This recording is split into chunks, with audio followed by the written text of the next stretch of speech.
Kings and Queens. It is March 1st, 2015. I want to first of all say I apologize. I am sorry, my kings and queens. It's been 2 long weeks and I have been missing in action. But I got to be honest with you guys. I am suffering from something that some of you all may be dealing with right now. It's a little bit of depression as well as PTSD. Um, I've been real stressed out over these past couple of weeks, but that does not excuse me not keeping my promise to you all by letting you know that somebody cares about you, someone loves you, and that you can go out there and do great things. But I want you guys to know that I'm a human. And so if there are any of you that are dealing with these same things, depression, post-traumatic stress disorder, it's okay. It is okay to talk about it. I think that those illnesses are something that the African American culture likes to turn a blind eye to and act like that they don't affect us. And they do. They really do. So I'm coming out here now, Sandy Speaks, and letting you know that, yeah, I deal with it. And some of you watching this probably deal with it too. And you have to know that it is okay. It's okay because you have someone who loves you. His name is God. Just know, y'all, it's so funny. I was sitting here today. I was having one of my little depressed moments and I started crying. And it was so powerful for me because in the middle of my tears in my head, I just heard the song God Blocked It by Kurt Carr. And it let me know that everything was going to be okay. God had blocked that depressing moment. He blocked that thought and that time that I felt like I needed to sit here and cry. He let me know, no, God blocked it. You have got work to do. So I do come to you guys today, first of all, just saying again, I apologize. I have been MIA. 2, depression and post-traumatic stress disorder are things that affect everyone, black, white, it does not matter. We all deal with them. And so a way that I would like to help you all today is that if it's something that you deal with, I'd like to pray for you. I would like you to listen to that song, God Blocked It by Kurt Carr, so that you can know it is going to be okay. Whatever you're going through, whatever stress you're having, whatever situation that you're dealing with, God can block it and it will be okay.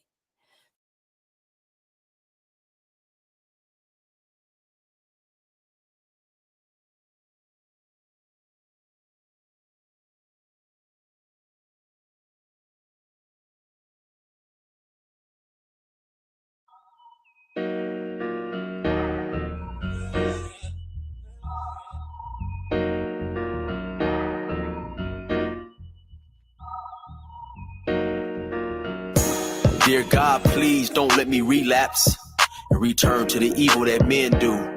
Father God, I pray and ask that you help me to have mercy on others the same way I would want you to have mercy on me. Father God, I also ask that you help me to be quick to forgive and slow to get angry. Amen, amen, amen. These young dudes out here don't respect shit until you put the barrel in their ear and let the text spit. I just might catch a case on my next hit, remove their whole face on some special effect shit. So show respect, Drake, or I'ma have a flashback. Digging through the dresser like fuck it, where my mask at? Then mash back with the banger and damage shit and say fuck everything I learned in anger management. Hop back on some east side manning shit and push a nigga's top back when I let the cannon spit. Start planning shit, premeditation. I'm in love with the streets again, rededication. Casket or cremation when I shoot you down. I was built for the smoke like a hookah lounge. I keep big shit that sound like a bazooka sound, and I shoot quicker than ain't gotta be a hoop around.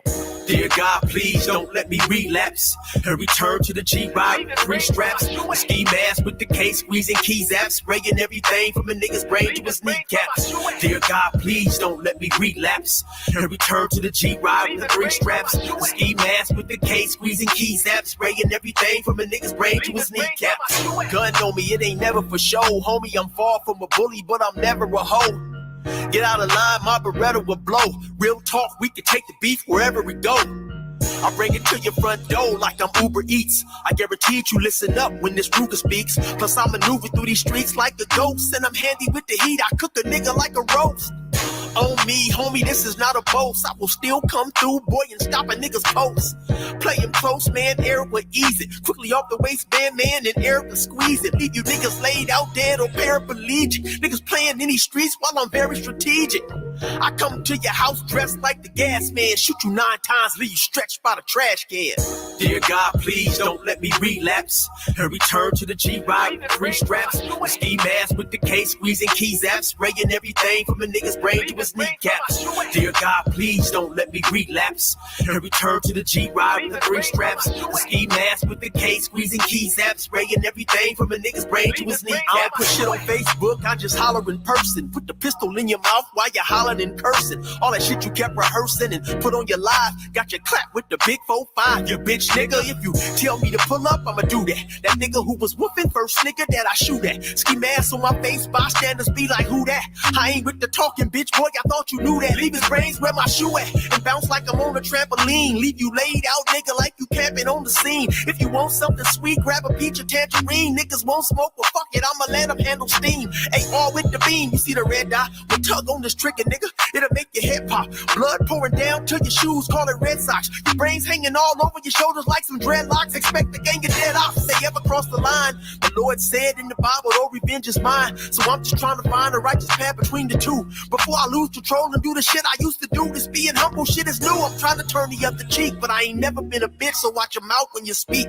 Your mercy's what I seek, so I pray on bended knees. Don't let me get the K with the extended clip and squeeze. Lord, please. Dear God, please don't let me relapse and return to the G-Ride with 3 straps. The ski mask with the case, squeezing keys apps, spraying everything from a nigga's brain to his kneecaps. Dear God, please don't let me relapse and return to the G-Ride with the 3 straps. The ski mask with the case, squeezing keys apps, spraying everything from a nigga's brain to his kneecaps.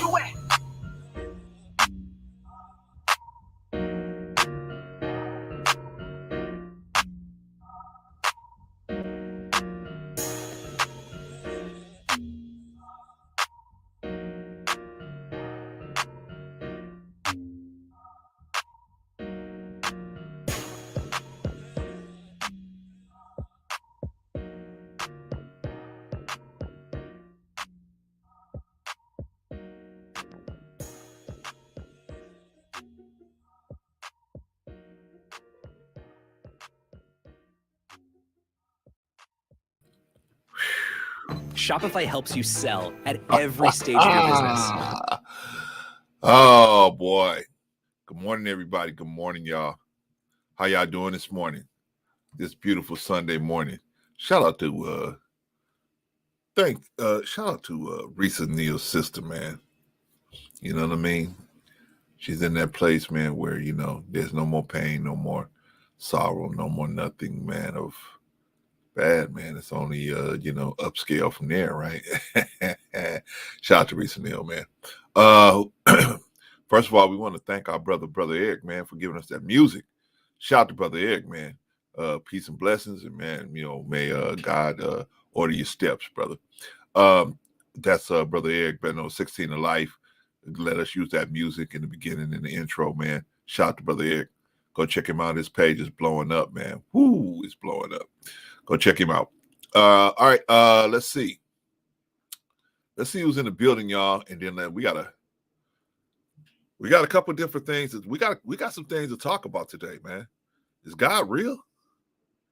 I mean, should we be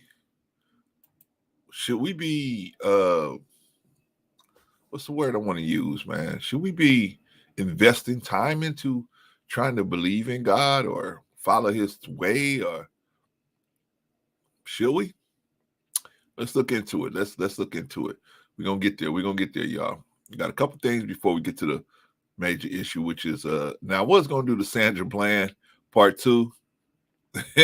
But of course, the Queen Maker took that video down and made it only for her members. So I understand about that. I understand. And so I get it. You know, it's your video. So we're unable to do the rest of her version of it. So we're gonna just talk a little bit more about the Sandra Bland situation, and then we're gonna get to the real topic. Is God real? Is he? Some say no. Some say yes. Well, let's talk about it. Let's see what the different perspectives are, right? And just have a little conversation about it. Let's see. Before we get moving, man, let's check everybody in. First on the docket is, of course, our resident sniper, Reese O'Neal. Man, I'm telling you, if you're trying to be a troll, ain't nobody who's gonna troll you, Clarence. You only got 5 people in the chat. I know, but there's a reason why I only got 5 people. I could have 300 in the chat or 200, right?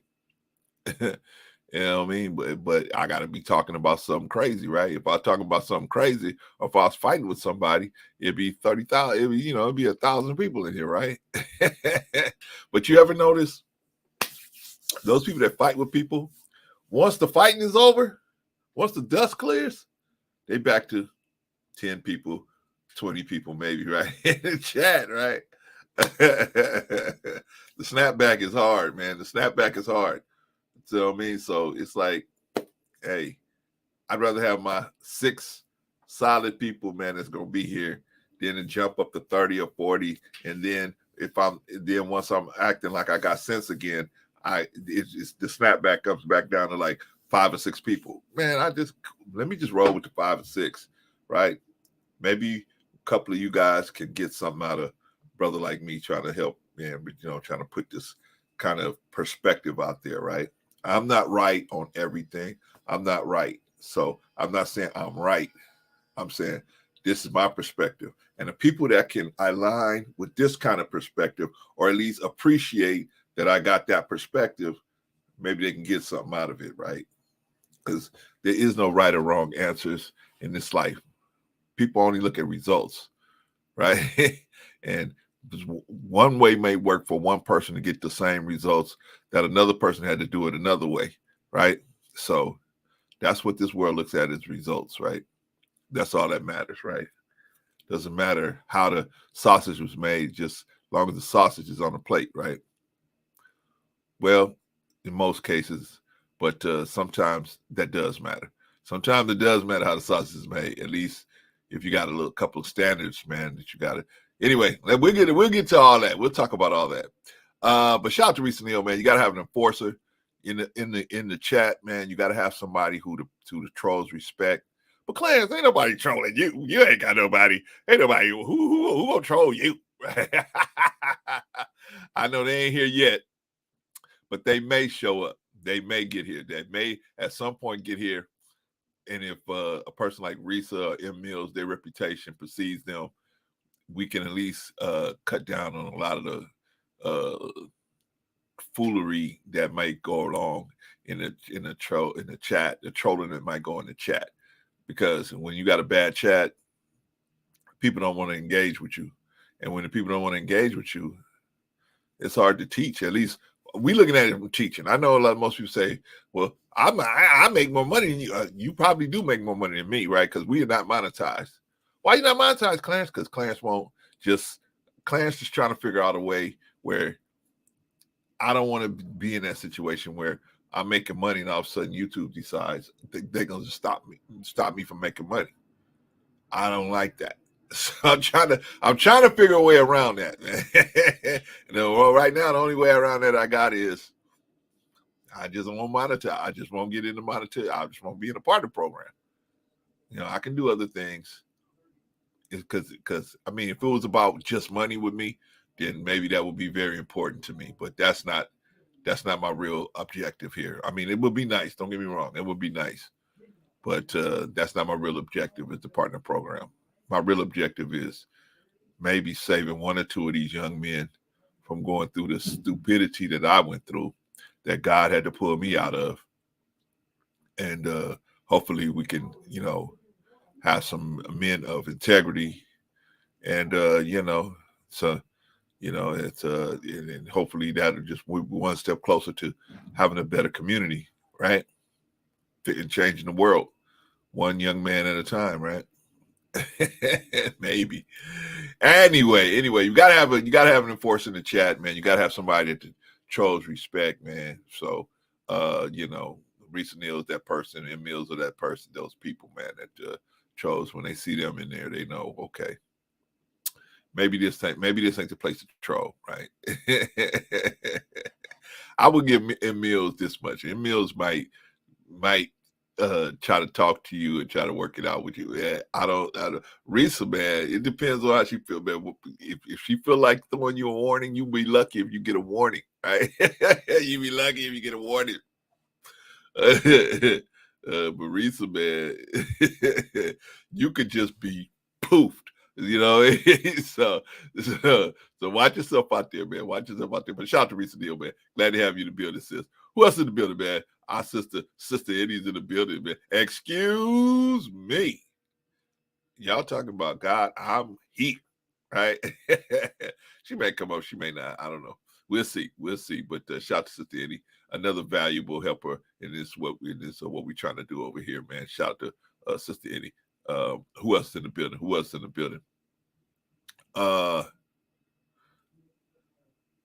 Oh, Von Bryant. Von Bryant's in the building. Shout out to Von Bryant. Greens, peace, joy, grace, and abundance. That's how you enter a room. And Von Bryant's in the building. Another valuable helper. Risa, valuable helper. Von, valuable helper. Sister Annie, valuable helper in this cause. What we trying to do, y'all. Y'all think y'all perfect. We do? Okay. That's why when we get in the back room, man, they'll get on me. They'll get on Vaughn. They'll get on Sister Eddie. They'll get on Risa. I don't know what we're getting on Risa. I think Risa's the only one we really want to probably. Everybody just says, okay, Risa, that's how we gonna do it. Remember that little boy in the Twilight Zone? It's a good thing that you put that person in the cornfield. It's a good thing. That's Risa, right? Like, it's a good thing you did that, Risa. It's a good thing you took that person out of here. Shout out to Risa. Yeah, man. But we check each other, man. All seriousness, man. We think we got something that we can do. We check each other, man. You know what I mean? So, there's no big eyes and little U's in this team we got here, man. They will come to me like I am just another person working on the team. I have my role and they have their role, but everybody we just check each other, man. So those of y'all that say y'all think y'all hit good because y'all believe in God, y'all think y'all something. Well, we don't. We don't. How you think we got the guy? By messing up so much. We messed up so much. That's why we got there, most of us, right? we ain't getting the guy, man. We most of us, I don't know about I know about me and Vaughn, definitely, because we had conversation. Both of us, we had no sense, right? We had to go out here and find out that there was a alternative way to live this life. We don't have to get a bump on our head every time we do something, right? Yeah, I mean, who else is in the building, man? I think I got Vaughn. Who else in the building? Oh, we say happy birthday to Risa's sister, man. Risa's sister is on the next plane, but we still can wish her a happy birthday. Shout out to sis. Who else in the building? Risa said, thank you. Always be you. I appreciate you. Same to you, Risa. Same to you. Who else in the building? Our brother Vagoda, man. Shout out to Vagoda, man. Going through a hard time over there, man. But he's still making it through, man. So shout out to Vagoda. Man. Yeah, I think you guys got a little ceasefire going on over there. Hopefully it's still going on, man. So but take care of yourself, Vagoda. Take care of yourself. Who else is in the building, man? Sister Inya, the poet, she's in the building. Shout out to her. You guys get a chance, man. You can get in touch with Sister Inya, man. Go on and check her out, man. She got some poetry over there. Go check her out. Good sister, man. Good sisters. Got good people that come over here, man. I think the thing, man, we really don't have to worry about the chicanery that's going on out there, man, outside of these walls here, right? we really don't have to worry about them, man. Those people don't come over here. They, and it's good, man. I respect the fact that they do what they do, and most of them respect the fact that we do what we do over here, man. They just leave us alone, right? They don't bring their stuff over here. I don't try to take my stuff over there, right? I don't try to take, hey, shout out to Big Rigs, by the way. Big Rigs, man. I gotta holler at you, man. I gotta holler at you. I need to get some. So what I'm gonna do is I'm gonna hit Be Easy and have a Be Easy hit you with my info, man. Because I gotta ask you something, man. Very important about some t-shirts we trying to make, man. I gotta holler at you about that. Right. I rocks with the advisors. Right? Shout out to Big Rigs. Another good dude, man. Good dude. Okay. Let's see, y'all. I think that's everybody who wants to be checked in. Let's get to it, man. Let's get to it. I already know Big Rigs. I already know. Shout out to you, mate. All right, let's get to it, y'all. Let's see. Ooh. We got an ugly one, man. Ugly one right here, man. You would think, man, sometimes, man, things just don't get no bad. Things just go from bad to worse for some people, man. Let's see. What am I looking at? Here we go. The hit parade. All right. Let's see. We got gonna do a couple things before we get into the topic, y'all. Y'all know how we do it on Sunday. This is a bad one. All right, y'all. Man. Ooh. Cuba Gooding Jr. sued for alleged SCX misconduct in NYC bars. Ouch. Now, why am I bringing this up, man? Why am I bringing something like this up? Because, man, see, I have to bring stuff up like this up, man, because there's young men out here, man, they think, man, they could do all this craziness in these bars and stuff. And see, then you never know when you might hit it big, right? You hit it big, guess what? You got an army of women coming after you, man, telling you, hey, you did this 2 or 3 years ago, or 10 or 15 years ago, or even Bill Cosby's case 30 years ago, right? You got to watch it, man. You got to watch what you do, man. You know what I'm saying? It used to be where, all's fair, right? But now it's not. Man, a lot of the sisters hood are in desperate straits. And desperate people do desperate measures, man. Desperate people are going to go after you. Now, is it wrong that they're going? I'm not saying it's wrong. I'm just saying that if they had things together, they probably wouldn't be trying to go back and deal with something if it wasn't very serious. I think, the bar scene, you kind of know what's going to happen if you walk in there. Should it happen? No. But man, it's kind of like the Wild Wild West in these bars, man. You know what I'm saying? It's going to be men all over the place. It's going to be women all over the place. Women dressed, in what we would say sexy way, clothes or whatever, right? Why? The real word is not sexy. It should be provocative, right?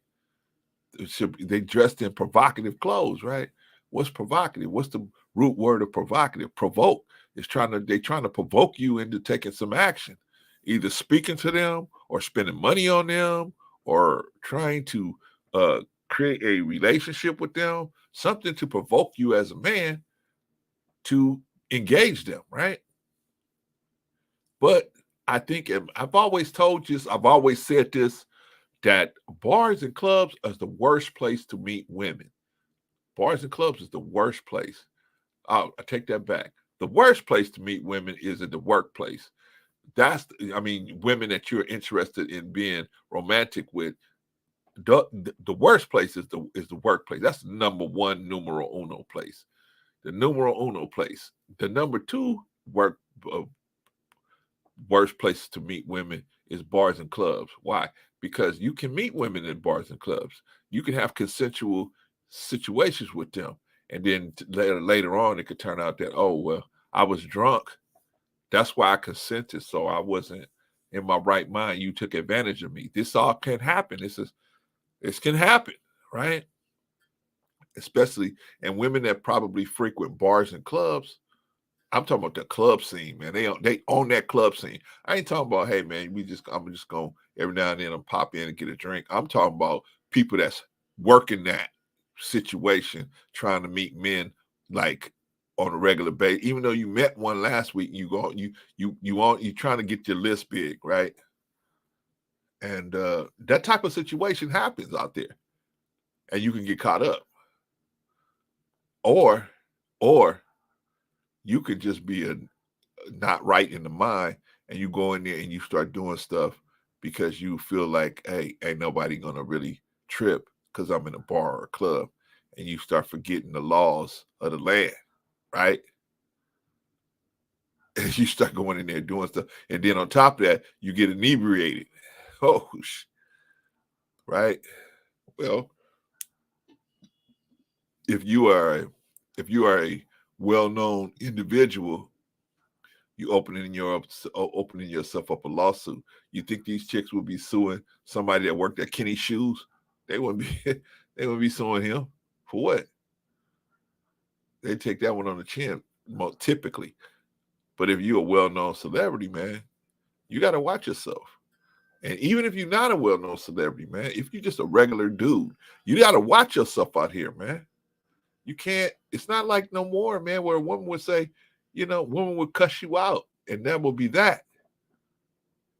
Now,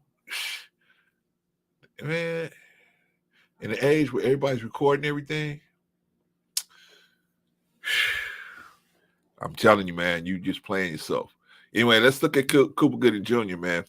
Let's see. Let me read this article. Cooper Gooding Jr. sued with alleged sexual misconduct in bars after pleading guilty in criminal court. Gooding Jr. faced two plaintiffs who allege forcible kissing and groping. All right, I'm trying to tell y'all, you young guys out there, man, you think you can go out there and just do it. I'm the man. I can do what I want. Okay, go on and do what you want. They're going to let you do what you want. I'm telling you, the smart women going to let you do that kind of stuff. They're going to, I mean, outside of, forcible sex, but, kissing and groping, they're going to let you do it. Then they're going to hit you with a lawsuit. They're going to hit you with a lawsuit. Either you're going to settle or they're going to take you to court. And what do you think Cooper Gooding Jr. is going to do with these two lawsuits? He gonna fold up like a card table, just like Polite, just like Sean Diddy Combs. They're gonna just fold up. Why? Because they don't want to go through no whole process where the girl can explain everything that happened, and they look even worse when they're going step by step through what they did to them. He's just gonna pack it in. I'm telling you.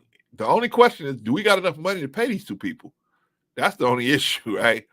Gooding Jr. was sued on Wednesday by two women whose sex assault cases against the Oscar-winning actor underlay a criminal prosecution that ended with him pleading guilty but serving no jail time.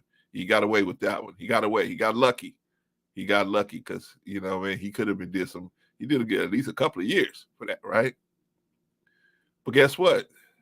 He thought he got away. He didn't get away. Plus, the guy's career is just, he's not Robert Downey Jr., right? Robert Downey Jr. was a severe crackhead, right?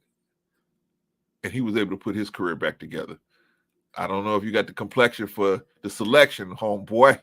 All right. In a complaint filed in New York State Court in Manhattan, Jasmine Abe said that the Jerry Maguire star forcibly kissed her without her consent in September 2018. This is 5 years ago, y'all. Right? I'm telling you, you young men better watch it. You young men better watch it. While she was working as a cocktail waitress in the Lavo nightclub in Midtown Manhattan. The other plaintiff, Kelsey Habert, accused Gooding of groping her breasts. Kid, what are you out there doing, man? Come on, bruh. Can't be groping somebody's breast that you ain't in a relationship with. Come on now. In June 2019, that's 4 years ago, at the Magic Hour Rooftop Bar, also in Midtown, lawyers who have represented Cooper Gooding in the civil and criminal litigation over his alleged SES misconduct did not immediately respond for requests for comment. Oh no, they coming to get some money. They want some money. Our clients were deprived of the justice they sought in the criminal case.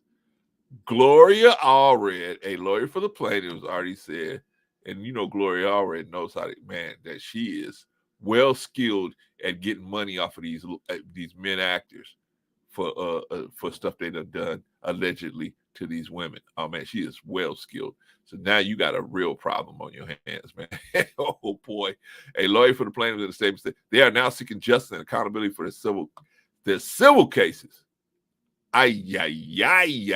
Shout out to OG Patrice, by the way. Glad to have you in the building, sis. What about Brother Watkins? Brother Watkins in the house. Shout out to Brother Watkins in the house. What's going on, big brother? All right, man. See, I'm trying to tell these young guys, man. Hey, watch yourself out here. You know what I mean? Already is well known for representing clients against celebrities, including Bill Cosby and Donald Trump. AB and Harvard are seeking unspecified damages. Yeah, they seeking some money. No, they're not as unspecified. What's unspecified is how much money they want, right? they basically want they want some money and they're gonna get it. Under the Adult Survivors Act, a special New York state law letting women sue their alleged abusers, even if statutes of limitations have run out. Goodbye. All of us as men are in trouble now, right? All of us. Which one of us haven't done nothing stupid out here, right? We all in trouble, man. But the point is, we shouldn't have done this stuff in the first place.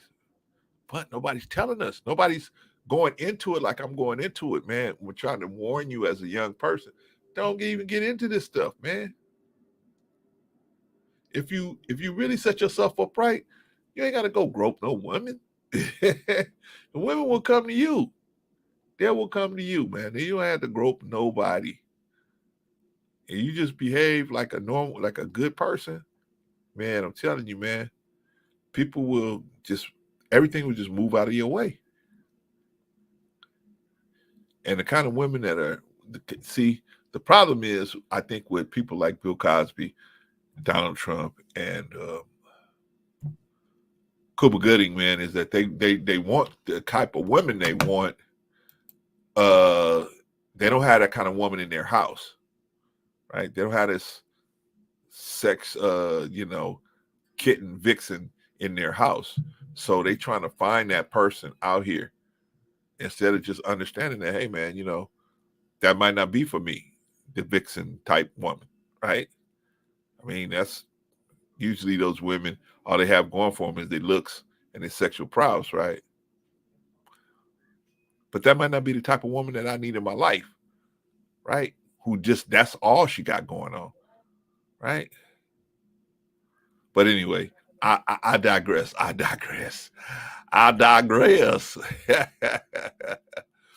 Oh, man, let's see. The law expires after the U.S. Thanksgiving Day holiday. Other men sued under the law include actors Russell Brand, holy smokes, and Bill Cosby for movie producer Harvey Weinstein, former President Donald Trump, hip-hop mogul Sean Diddy Combs, whose case settled after one day. Axl Rose, the former lead singer of Guns N' Roses, was sued under the law on Wednesday by Sheila Kennedy, an actress and former Penthouse magazine model, over alleged 1989 assault. Holy smokes. That's over 30 years, man. Holy smokes. Holy smokes. All right, y'all. We're gonna leave it right there, man. But you know what? I'm trying to tell y'all, tell these young people, you guys watching, maybe you watching on the replay. Leave these women alone, man. Leave them alone. Clarence, you don't understand. I'm the man. I'm making all this money. Oh, okay. Okay. You making all this money. Okay. All right. Okay. You got money to burn? Okay. All right. Yeah, okay. It's up to you, brother. I'm trying to tell you how to live your life better, right? They gave us all that bad information in the barbershops, all that bad information on the street corners, all that bad information behind the school building. They gave us all kind of bad information, man. And we follow it and we end up in prison or in this situation here. You think you got something to prove. You want a vixen. You want a sex kitten. You want a sex slave. Okay, you ain't got that. You maybe some things ain't for us, man. You see the kind of woman that's with another kind of man. Sometimes that's not for you. That's for that man, and that is eventually gonna bring that man down. It's not, no, man. You think, man, if most of these women actually told what actually happened to them through their lives, man, the male population be sitting in jail. We'd all be sitting in jail, right? Especially those of us that ain't turned the corner and said, hey, man, whoa, I need to stop doing this, man. I didn't even realize, because most of us as men, we don't realize what we putting on the other person, right? We just so focused on what we want, till we don't even realize, hey, man, this is unhealthy for that person. This is not good for that person. And just because they agreed to do it doesn't mean I should do it, right? Doesn't mean that. But that's something we're gonna get into that about God, the God teaching today. All right, y'all. That's the hit parade, man. Cuba Gooding, not good. Doesn't look good for Cuba Gooding, man. Looks like he's gonna have some real issues to deal with, man. And unfortunately for him, you know, he played himself on that whole bar scene thing. And unfortunately, man, that was him. All right. Let's go. We don't have time for the rescuing black boys today, so we're gonna do that next time. We'll do the Black History Minute real quick, and then we're gonna be probably on our way, y'all. Let's see. Today in Black History, Sojourner Truth, one of Smithsonian Magazine's 100 most significant Americans of all time, abolitionist and women's rights activist. Sojourner Truth died on November 26, 1883.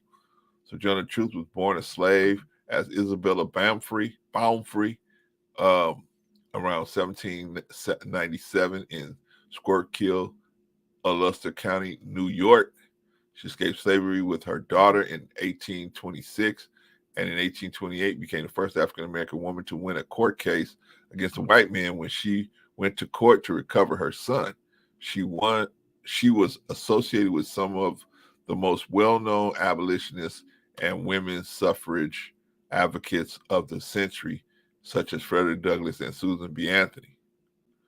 She changed her name to Sojourner Truth in 1843 and became a Methodist and proclaimed that she would work for justice. It was at this time she began to travel around the country, and proclaimed the need to abolish slavery.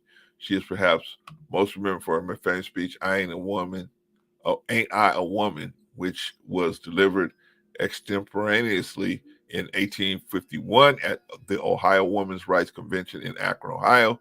She worked to recruit African-American men to fight for the Union during the Civil War, and it's reported that she met with President Lincoln. Sojourner Truth was a trailblazer not only for women, but for all who advocate for the rights of women and the freedom of slaves. All right, y'all, that's Sojourner Truth, man. She passed away on this day in 1883. All right, let's see. I think that's it. Y'all. I think that's it. Okay, so we gotta get moving. Shout out to Lyric, man. Shout out to Lyric.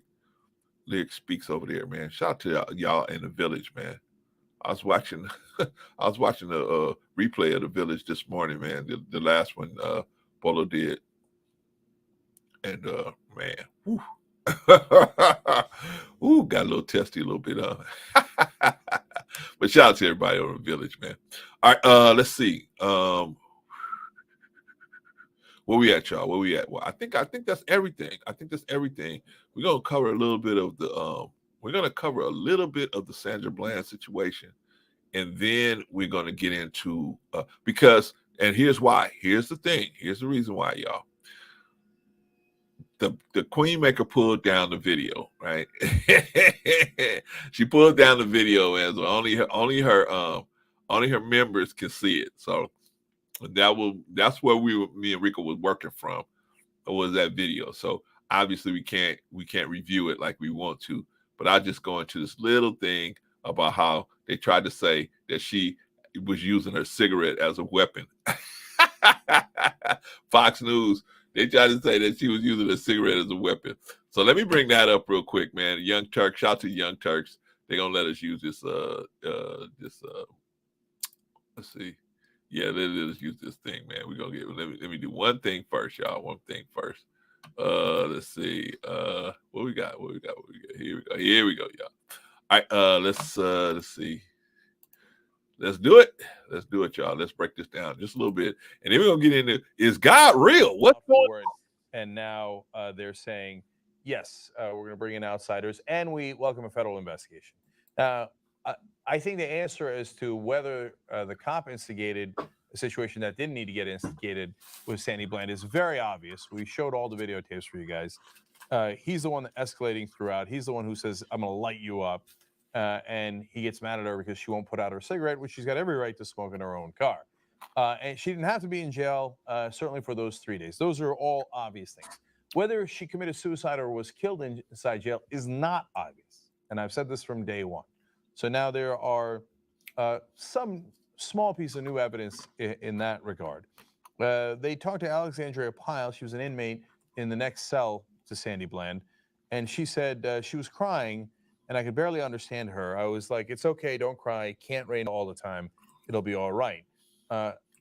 Obviously referring to Sandy Bland's state of mind. She thinks apparently she was depressed to some degree. Now, if I'd been put in prison for no reason at all and had to stay there for 3 days, I might get a little depressed myself. So none of this is overwhelming in terms of evidence, but I am giving you all the background so you know. Pyle said that Bland was eager to get out of jail as soon as her bond was set Saturday. Now, that could go either way. If you're eager to get out of jail, you might not want to commit suicide. And if she thought that that was going to happen relatively soon, another reason why suicide doesn't seem quite as logical. Now, again, she might not have been in an illogical state of mind. Pyle continues explaining what Bland said to her in jail. She said he's not answering, referring to somebody she had asked to get her out of jail. It's going straight to voicemail. I don't know why. I don't know why. He said he's going to be here in an hour, and it's days later. So, again, that puts you in a frame of mind where she's quite despondent. The thing that drives me crazy throughout all of this is she should have never been in that state because she shouldn't have. Right. So, all right, y'all. So we see that Sandra Bland should have never been in jail in the first place, right? I mean, over a traffic stop, never should have been in jail, right? But she ended up there, and me and Rico talked about this.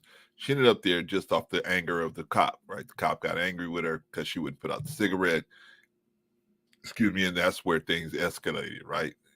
Pulled her over for a traffic stop, a legitimate traffic stop. She ran a stop sign, plus did a couple other things. So the cop pulled her over. And you guys ever had a day like that where you wasn't paying attention so much that you didn't realize that you had done all these different things? Somebody said, hey, whoa, you didn't do this. And you say, oh, no, I did it. I know I did. I know I did. And they bring some type of proof that you didn't do it, right? And you're like, what? No. But until they bring that proof to you, you sitting there like, I didn't do it.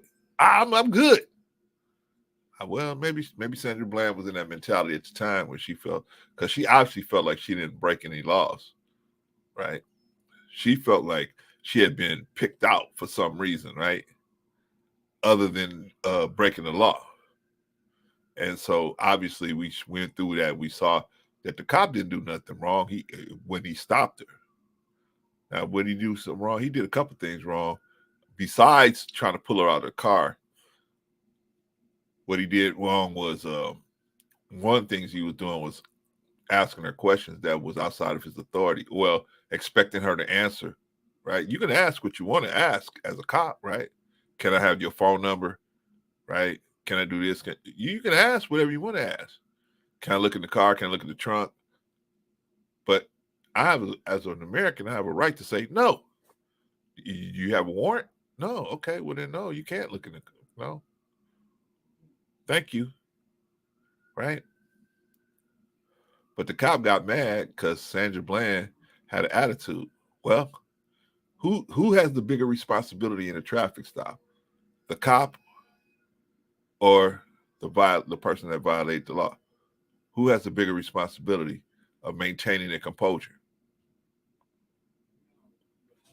Right?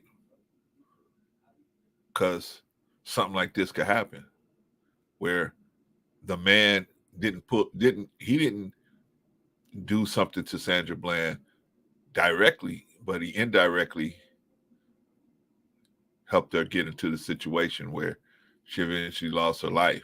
We're still trying to figure out what's going on, right? I don't want to stay. I don't want to stay on Sandra Bland. I really don't, because I really want to go through the footage that the Queen Maker had, and we going through this other stuff. So I really don't want to do that.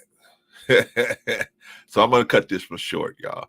You guys want to see where Fox News try to say that Sandra Bland was using a cigarette as a weapon? Going over to Fox News and look that up, man. I mean, you know what I'm saying? But it just goes to show you, man, they try to make the victim the victim the instigator, right? And who said that? Brother Malcolm said this 50 years ago, right? 60 years ago. He said that they will make the victim look like the perpetrator, and the perpetrator look like the victim, right? But he was talking about the Klan at the time, right? He was talking about the Klan, and he talked about how they was hanging all these young brothers, and they try to make it sound like the Klan was the victim, right? In all these hangings, right? But anyway, let's move on from Sandra Bland, man, because I really want to ask this question. I want to ask you guys a question, man. Is God real? Is God real? Is God real? God, are you real? Yes, Clarence, I'm real. I am real. What do y'all think? Now, when we ask a question like this, Risa said, yes, he is. Now, when we ask a question like this, is God real? How can we answer this question? Shout out to Arshawn, man. I was watching Arshawn too the other day. I was watching where he did the part 2. I was watching that for a little while too. Shout out to Arshawn. Is God real? We said, which God? I'm talking about the God of the universe. The God, we all pretty much have a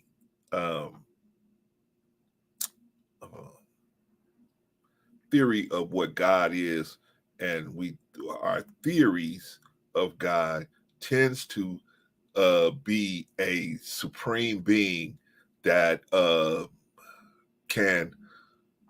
has these supernatural powers that can do whatever he wills, right? And I'm okay. I'll work with that definition. Is this entity, is this person real? Is there a God out there? Well, how can you ask this question, Clarence? So many bad things happen out there. There can't be a God. There just can't be. There's babies born with cancer, babies born on crack, babies born with all kind of defects. There just can't be. There can't be a God. And if there is a God, what's wrong with him? Why would he watch us suffer in this manner when he could just snap his fingers and we could be skipping together down the yellow brick road, right? If there is a God, why don't he just snap his fingers? And the pain that I'm going through, the suffering I'm going through, why don't he just snap his fingers and make sure that I ain't suffering no more?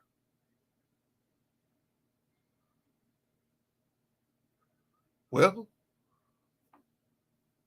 is that a good thing? Is that a good thing? Should you not have to suffer? Are you supposed to be suffering? Why are you suffering? Instead of going to God and saying, hey, God, why am I suffering? Or why don't you snap your fingers and stop me from suffering? Why not analyze why you're suffering? Because most of us are suffering because of our own personal decisions. Most of us. Most of us.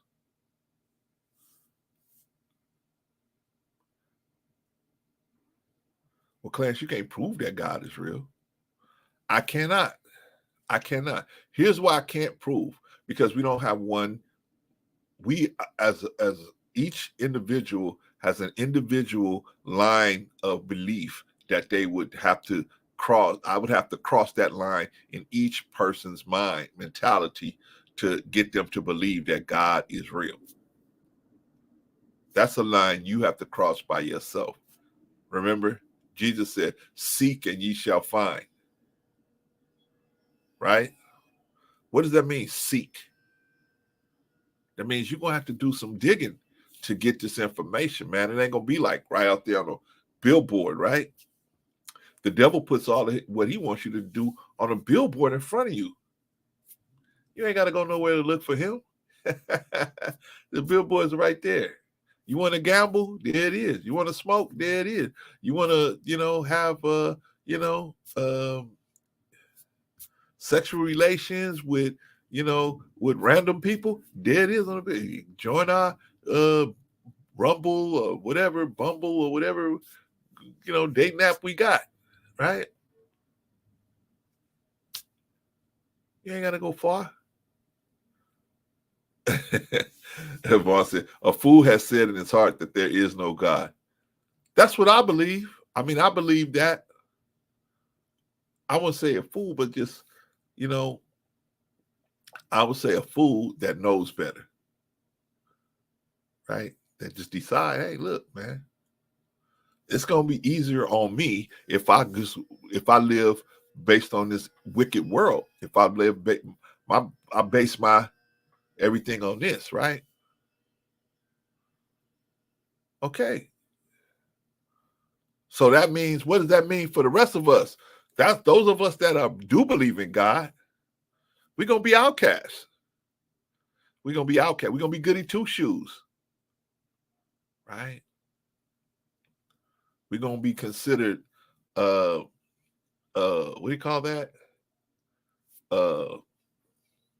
Zealots. We're going to be, we're hard. We're going to be considered stiff-necked, right? Because we won't give up our belief in God, right? While the other people that attack us for that belief, they tell us, hey, you too rigid in your belief of this God. You too rigid in it. But they're rigid in their belief that there is no God. They won't acknowledge that rigidity, right? They say, hey, you rigid. You won't bend. You have no flexibility.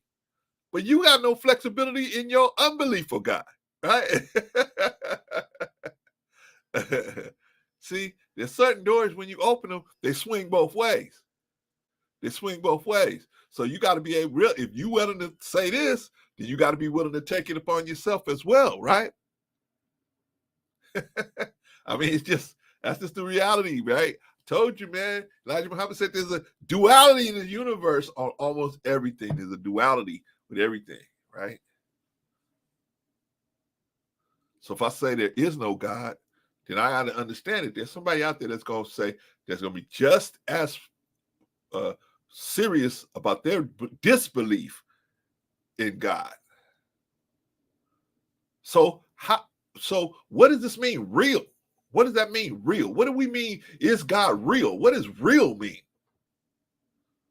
Well, for most people, I think real would probably mean that, that person is alive and I can actually talk to them. They can actually perform. They can actually do some things that a living person can do. And in God's case, they should have some supernatural abilities that they should be able to do whatever they want to do at their will, right? I would think that would be the major portion of people would think that would consider that as at least real, right? Tangible, right? Not abstract. A person that can complete and perform functions in this realm where we can actually witness and document those things occurring. and we can attest to the fact that this God was the originator of that energy that caused these things to happen. So what good is that? How would that help us knowing whether God is real or not? How's that going to help us? I mean, if God is not here, right? In other words, they have a saying in this world, right? In this society, they have a saying: out of sight, out of mind, right? If people can't see you, then they figure, hey, you must not be present, or your influence must not be present if they can't see you, right? Is that true? Is that true in all cases? I don't think so. I don't think so. Right? Well, people say, hey, now this is the part that really gets me. Excuse me. This is the part that really gets me is when people say, well, and let's go through it. Let's go through it, y'all. Thought experiment. Shout out to Arshawn. If God is real, Clarence, why don't he fix these problems? Why don't he just say poof? And it's just marshmallows on every block, every corner, and you don't even have to have a job. Everybody lives in a mansion. Why don't God just snap his fingers and we all live in the mansions? What's going on there? I thought God was a good God. Wait a minute. Shout to Von Eric. Isn't your mama good? Those of you that have a good mama. Isn't your mama good? Does your mama pay off all of your debts? Any debt you incur? Even the foolish debts you incur? And where she told you not to buy this car because you can't afford it. And I'm not co-signing for it. You went out and bought that car anyway. Or you bought that house anyway. Your mama's supposed to come in and pay off your debts? No, your mama don't pay off your debts, but you still love your mama, right? Why would your mama have to come in and pay off your debt every time you do something? Do you still, and if she don't pay off your debt, do you question her love? If your mama said, hey, don't do this, and you went and did it anyway, and then your mama let you deal with the consequences of what you did, do you question her love? No, Clarence, I don't question her love. I know my mama loved me. She should have just paid off. Why? Why should your mama pay off what you did? That's your responsibility. Arshawn said, my mama had the ability, she wouldn't leave me in debt, and vice versa. That may be.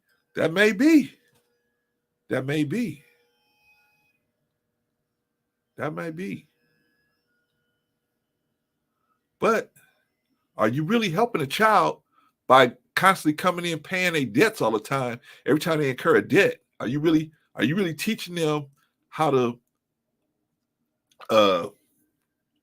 be a person of integrity? You incur a debt and you don't have the integrity to deal with the consequences of what happened. So you ask somebody else to have to deal with your incompetence or what you did. What's going to happen the next time? Are they going to be there to pay your next debt? Are you going to be there to pay their next debt? Are we going to constantly? Now our parents, that's different. Our parents are different. We come into this world owing our parents a debt. We owe them a debt of understanding, a debt of patience. We owe them a debt. Why? Because they stepped in as God's representative for us when we could not express ourselves and communicate in a way where we could communicate viably. We had to have somebody who steps in and understand what we want and need as God representative. right? So we step into this world with a debt that we can never repay. We can never repay that debt to our parents.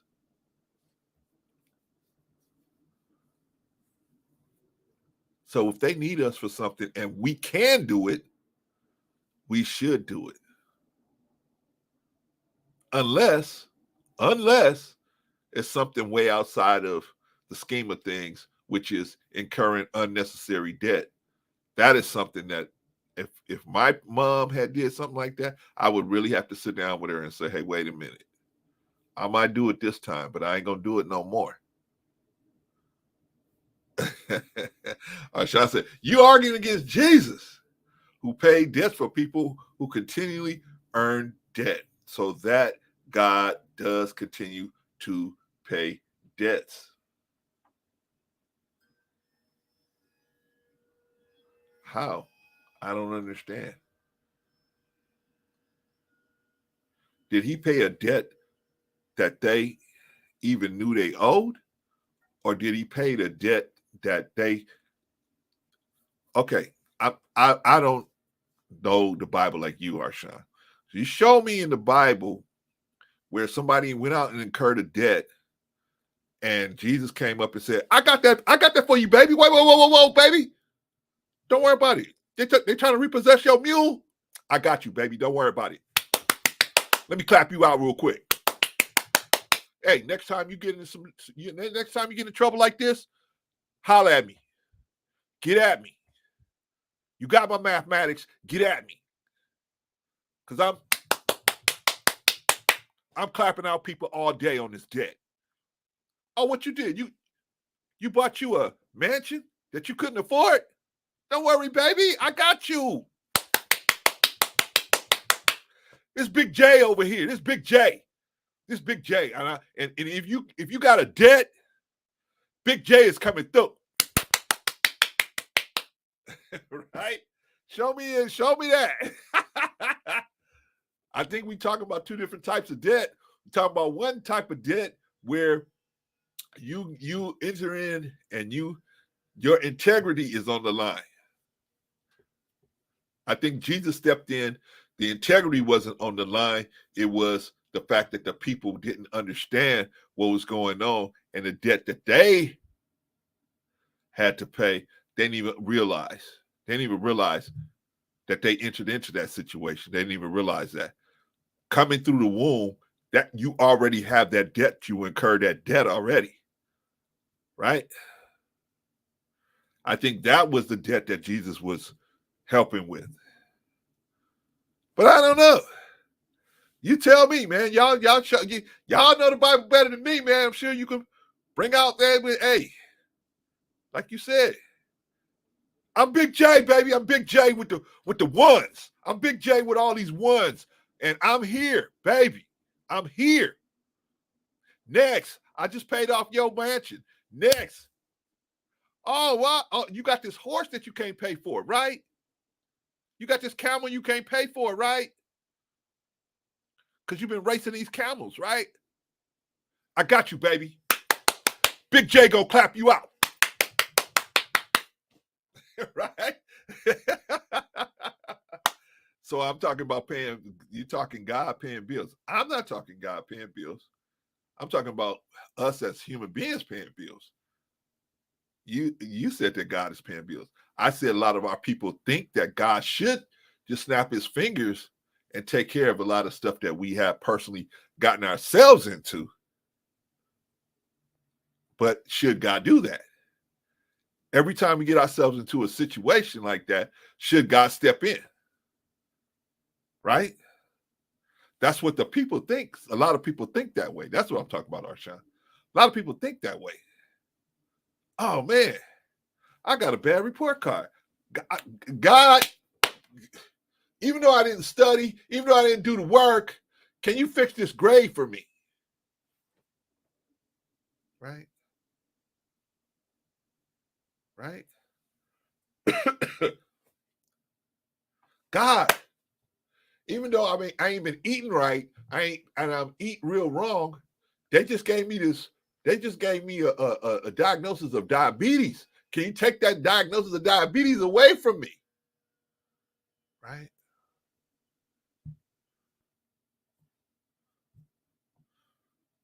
This is what we do. This is what I'm saying. The unlearned people, they do this, man. Most of our people are unlearning. And when I say unlearned, no, they got degrees and all that stuff like that, but they don't have the real message of what is actually in the books about the Bible and about what God wants for us. The Quran said the book is sealed to them. What do you mean it's sealed to them? I mean, you can open it, you can read the pages, but you can't get the real message out of it. It's sealed because you don't understand. You're not willing to take the time to study his word and his way. And so when you study, when you get closer to his word and his way, then you can read what he say, and you can get a better understanding than the average person that looks at that and says, "Oh, this is it. Let me go run and get a dictionary. Let me go run and get a thesaurus. Let me go run and get a concordance." They got to get all that stuff to try to even come close to trying to get the understanding out of the real message of what's going on, right? Shout out to New Growth. Shout out to New Growth. Arshawn said, I'll tap out if the conversation, if that's where we're at. I'm talking about just, yeah. That's mostly where I'm at. But shout out to you, man. You know you're welcome to this conversation anytime, brother. New Growth says, the thief on the cross was paid immediately. Thief on the cross was paid immediately. Yeah, but he had to die to get paid, though. You know what I'm saying? He had to die to get paid, right? I mean, you can die and get paid, right? By that logic, anybody that commits suicide, they're getting paid right away, right? Or are they? Or are they? Bob Bryan says, the scripture teaches us to pay our debts and owe no man nothing. All right. Shout out to Arshawn. Arshawn said, you have a good day, man. Shout out to Arshawn. If you haven't already subscribed to Critically Drinking, get on over there and subscribe to Critically Drinking. They have conversations like this all the time over there. They probably might do a reaction to this. So shout out to the crew over there, Critically Drinking. He said, New Growth said, how about Mary Magdalene and Saul? What about them? What about them? Jesus came in to pay their debts. Let me know.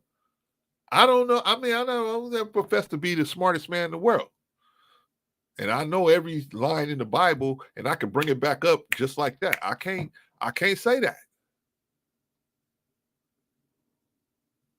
What I can say is I got at least a better understanding than I originally did when I first read the Bible, because I stuck in there and kept trying to understand that seeking and ye shall find, seeking and ye shall find. You ain't gonna find it. You might not find it on the first time, the first swing. It's been 40-something years for me, and I'm still learning. I'm still a student. I don't know everything. So I don't know what you mean by Mary Magdalene and Saul, brother. But if you're willing to explain it, hey, explain it. And if you want to come up here, just let me know in the chat. Hey, I want to come up here. I don't want to get nobody in no trouble, so I didn't put no links out there today, man. So I said, I'm going to take this one on by myself, right? But is God real? Should God be paying off your debts? If you put yourself in debt, should God pay off your debt? You go out here and you have a baby with a woman.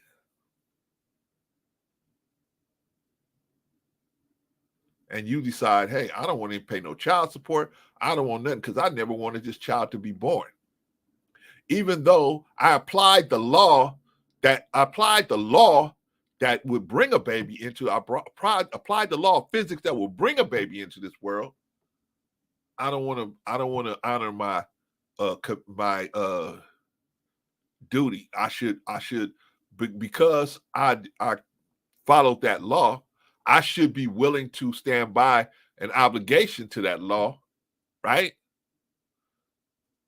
But see, you don't have to have no credit to have sex with somebody, right? All you have to do is have the working body parts, right? So it's easy to get into debt. They got one child, now two child, now three children. And you say, hey, God, I don't want these children. Just kill them. Send them to the abortion clinic and kill them. Right? Or I'm just not going to pay for them. I'm just not going to take care of them like a real man's supposed to. I guess that's okay, right? Let my mama do it. Like a lot of our brothers do, right? Let my mama do it. Let my mama take care of my kid. She ain't doing that no way. How do you know what your mama got their plans for? She ain't got no plans. She ain't got nothing. She on it.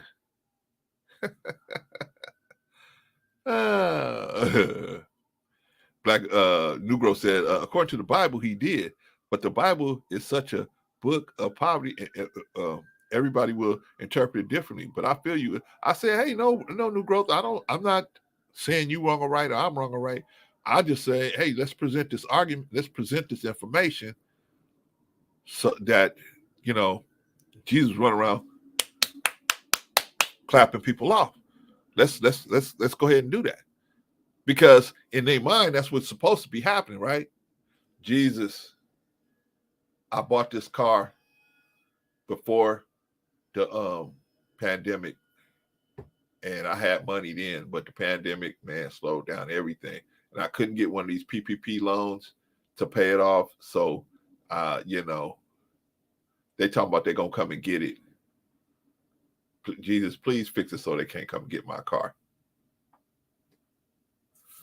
What's Jesus supposed to do? Float down with, $10,000 or $15,000. Here, I got you, baby. You didn't know I was paying off cars now? I'm paying off cars now. Hey, wait a minute. I thought you was bringing light and hope and, information so that we could live better lives. No, baby. I'm clapping out. If you got a debt, come see Big J. Big J got you.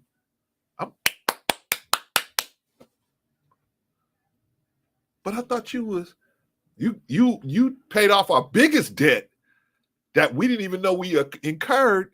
You paid that off. Not something where we signed up to do it, right? I'm paying all that off. No. I ain't worried about your spiritual life no more. I'm gonna pay your car off. Right? Look how ridiculous that would look, right? Oh, Vaughn said I'm dropping a link right now, Vaughn. Dropping a link right now, Vaughn. Any of you guys want to come up, man? I didn't know anybody wanted to. I didn't want to put it on anybody, man. I didn't want to put nothing out there. But hey, I'm out here, man. All right, there's a link, man. Anybody wants to tell me, man, hey, you know what? Jesus was paying off, God and Jesus was paying off people's debts. And they got a bank account. Matter of fact, Jesus come up and say, hey, I'm Big J. I ain't even got to clap it off to you no more, baby. I'm going to just transfer it to your account. What? New growth, you got a brand new Maserati? And you don't want to pay it no more? Don't worry about it, new growth. I'm clapping you out. I'm gonna transfer the money. I'm gonna transfer the money. Now let's work with that. Let's work with that situation. What if God said, "Hey, I'm gonna transfer the money. Every time you new growth, you went out and you did something, you spent money that you shouldn't have spent, or you did something that was irresponsible." What if God stepped up every time and paid that debt for you? What would you learn? Would you learn that you needed to take care of your debts, or you need to watch when you put your word out there? Or would you learn, hey, it don't matter what I do. I don't have to be a person of integrity. Why? Because God's going to pay my debt. No matter what issue I have, God's going to take care of it. Is that reality? I don't think that's the reality of the situation. Shout out to Bolo TV, The Village, man. Shout out to Bolo. I was watching Bolo this morning, man. I was watching the replay this morning, man. Shout out to Bolo TV.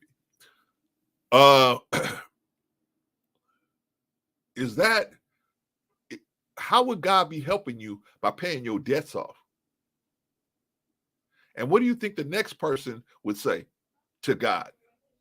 They would say, you paying Negro's debts, you should pay mine. So then God pay that person debt. Then the person know that person say, hey, you paying those two people debt, you should pay mine. Next thing we know, we got a world full of liars. We got a lot of liars now, but it would be even more liars. There would be no reason to have any integrity if God is going to pay all your debts. Why work it out? Why go to work at all? You just walk into the supermarket, put a whole bunch of stuff in a basket. Hell, why stop at one basket? Get 2 or 3 baskets full of food. Hey, who's gonna pay this bill, Clarence? Big J. Let me call Big J. Big J. Hey, Clarence, what's going on? I'm in the grocery store and they actually asking me for money for these baskets of food. Can you believe that? Can you do your thing, man, and pay this off real quick?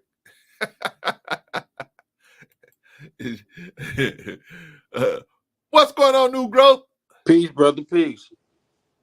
What is going on, man? What did I do now, New Growth? What did I say that was crazy now?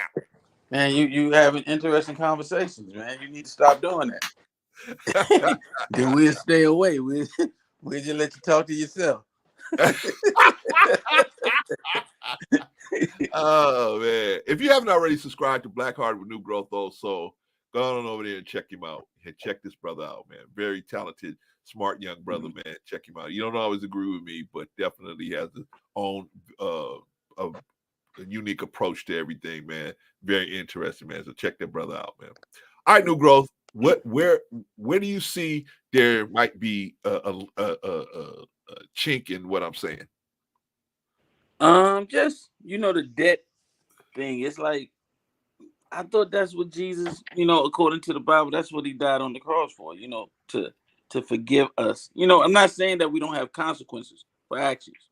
You don't reap what you sow, but it's like every time we do something, we're accruing debt. Sometimes every time we sin, according to if that's your belief system, we're accruing debt, right? Every time you sin? Yeah. I don't know if I don't know. I can't say that for sure. Maybe a guy like Bolo or a guy like Vaughn could come up here and make be for sure for that. What I can say is what he died on the cross for. You had no way of paying that. That was like, for example, you say I'm going to pay this car, right? You at least confront like you could pay it, right? You can make it look like you could pay it, and the reason why they're going to give it to you because you look like you could pay it, right? You say, hey, I'm making enough money. I got enough debt to income ratio. I can pay this, right? It's possible you can pay it. But the debt that Jesus came and paid for you, you never even had you wasn't never going to be able to pay that. Especially, well, it was a possibility though, because without Adam, according to the Bible, there was no sin in the world. So my point is, you had nothing to do with Adam. Well, yet that debt is on you for now, and you don't have no way of paying it. So somebody had to come that could help you pay that debt. Right. But according to it, it's like not just me and you, the lineage of mankind, right? So Adam is us. Like we suppose all, according to the Bible, we all come from the lineage of these people. So that's us, right?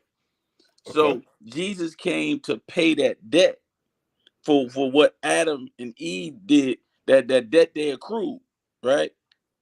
They went out and did something they knew they couldn't pay. well, no, they thought they could. But they knew they could because God told Adam. Right. Right. So he knew, right? Just like mama tell you, boy, don't God didn't get that scat pack, $600-700 a month for a car note. I'm gonna say this. You're right. He was told. Did he know? Knowing, yeah. Being told and knowing is two different things. I tell you, New Growth, don't worry. I just transferred $1 million in your account. Okay, you know that I told you that, but you don't know until you double check and look in your account. and see what's actually going on in your account, right? You know, I told you, but you don't really have no knowledge, right? Knowledge is the absence of theory, right? That's knowledge. When you could say this is actually what's going on, okay. We don't have to think about it no more. We have to guess, right? We know that happened. But Adam was told, hey, this was going to happen. Now, where Adam tripped up in my opinion, this is my opinion, when Adam tripped up in where he considered the girl's position, when she said, hey, look, ain't nothing happened to me. I know, you know, he trying to just keep you from knowing stuff.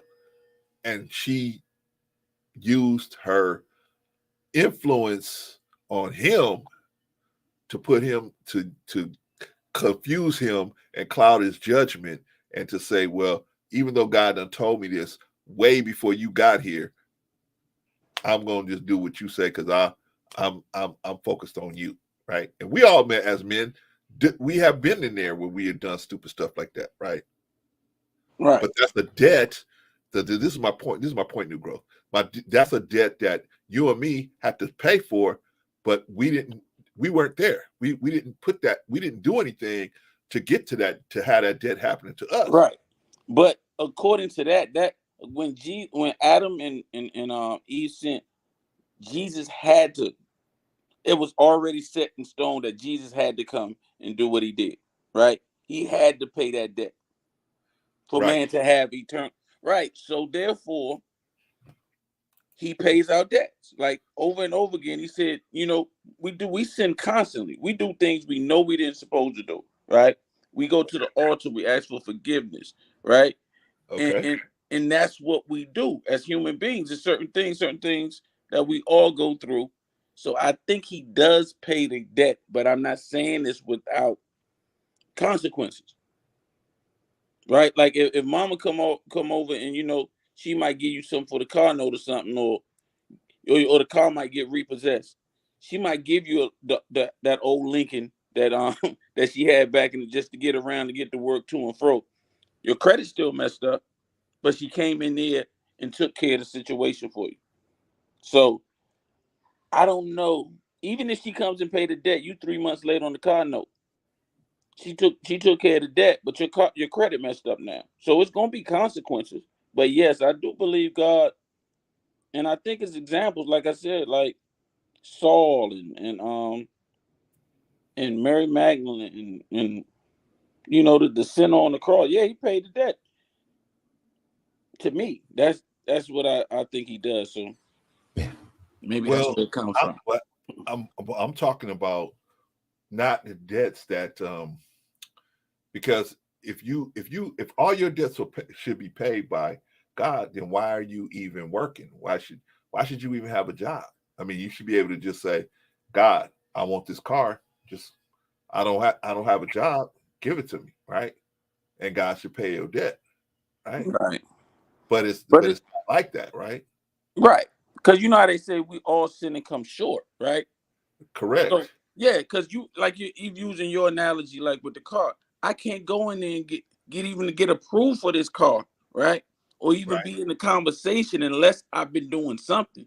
Like I have to have a job, I have to make a certain amount of income to even be in the conversation to get it. So I'm doing things, but sometimes we get tripped up and he comes back, but it's not without, you know, it's not, you reap what you sow. That's just the law. So, but yeah, I think me personally, I want to know what Brother Vaughn thinks, you know. What's up, brother? How you doing? What? Yes, Brother sir. Vaughn. Yes, sir. Sorry about that. Greetings to all. He had too much turkey in his mouth. Brother, Yeah. you finished. Well, you know what? Sometimes, well, no, actually, what it is the mouse is not working correctly. So I'm trying to maneuver it around so that I can click onto this and that.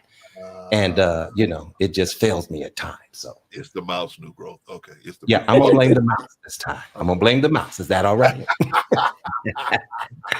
Blame it on my mouse. What do you think, Vaughn? What do you think? We trying to figure this thing out. In regards to the topic? Yes, sir. Well, obviously, I believe that definitely God is real. He has proven himself to me over and over again. You see what I'm saying? And then when we were talking about the debt being paid, right? He was that sacrificial lamb that reconciled us back to God. And this is basically my faith that I'm speaking about. Because I believe that without faith, it's impossible for a man to please God. For if you come to God, you have to first believe that he is, and that he's a rewarder of those who diligently seek him. You see what I'm saying? And so that's where my faith is. And I know it could be a little bit different than what others believe. And, I'm not up here to ridicule or, undermine anybody else's faith. This just happens to be mine, you see. But he paid that debt, you see. But every day that we wake up, God's mercy, this is what I love about him. His mercy is new every morning. The mercy that you got yesterday, Brother Clarence and Brother New Growth, is not the same mercy that you receive today. You receive today fresh and new mercy. You see what I'm saying? You see? Right. And so that's what I love about this God that I believe in, this God of the Bible, And, sometimes we can get into semantical debates about different terminologies and different things. And I get that. I get that. Sometimes we get a little heated because we want to defend our faith. I've been in that situation before, but I know too much about him. You see what I'm saying? The relationship that I have with God. Now, I have to speak for myself. You see what I'm saying? I can't speak for you, and I can't speak for Brother New Growth. I have to speak for the relationship that I have with God. Definitely real to me. You see what I'm saying? And the debt that he paid on Calvary's cross, you see what I'm saying? It was such a good thing for me. And I understand that. So, some people refute it. Some people say it doesn't mean anything. Some people say that it's not, worth a hill of beans. And I get that. The Bible says that a fool is a fool. Only a foolish person, not even foolish. It just says fool, has said in his heart that there is no God. You see what I'm saying? So I bow to him. I worship him. This is the God that I believe and I serve. You see what I'm saying? And he paid that debt, man. He paid that debt, brother.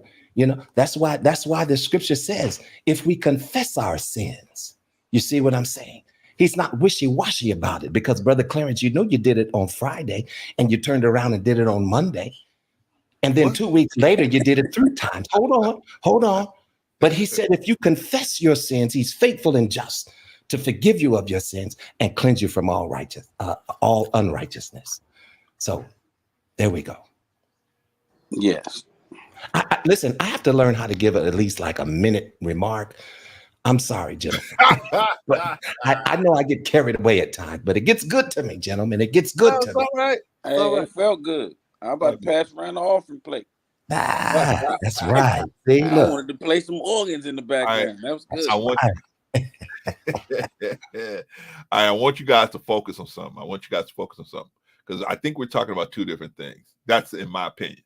And you guys let me know if we're talking about the same thing. But I think we're talking about 2 different issues. I'm talking about the debts that we incur on our own. I'm talking about debts we incur on our own. Now, of course, you have to have a figure like a Jesus to come back, and if he's and settle a debt that there's no way all of us collectively could never settle that debt.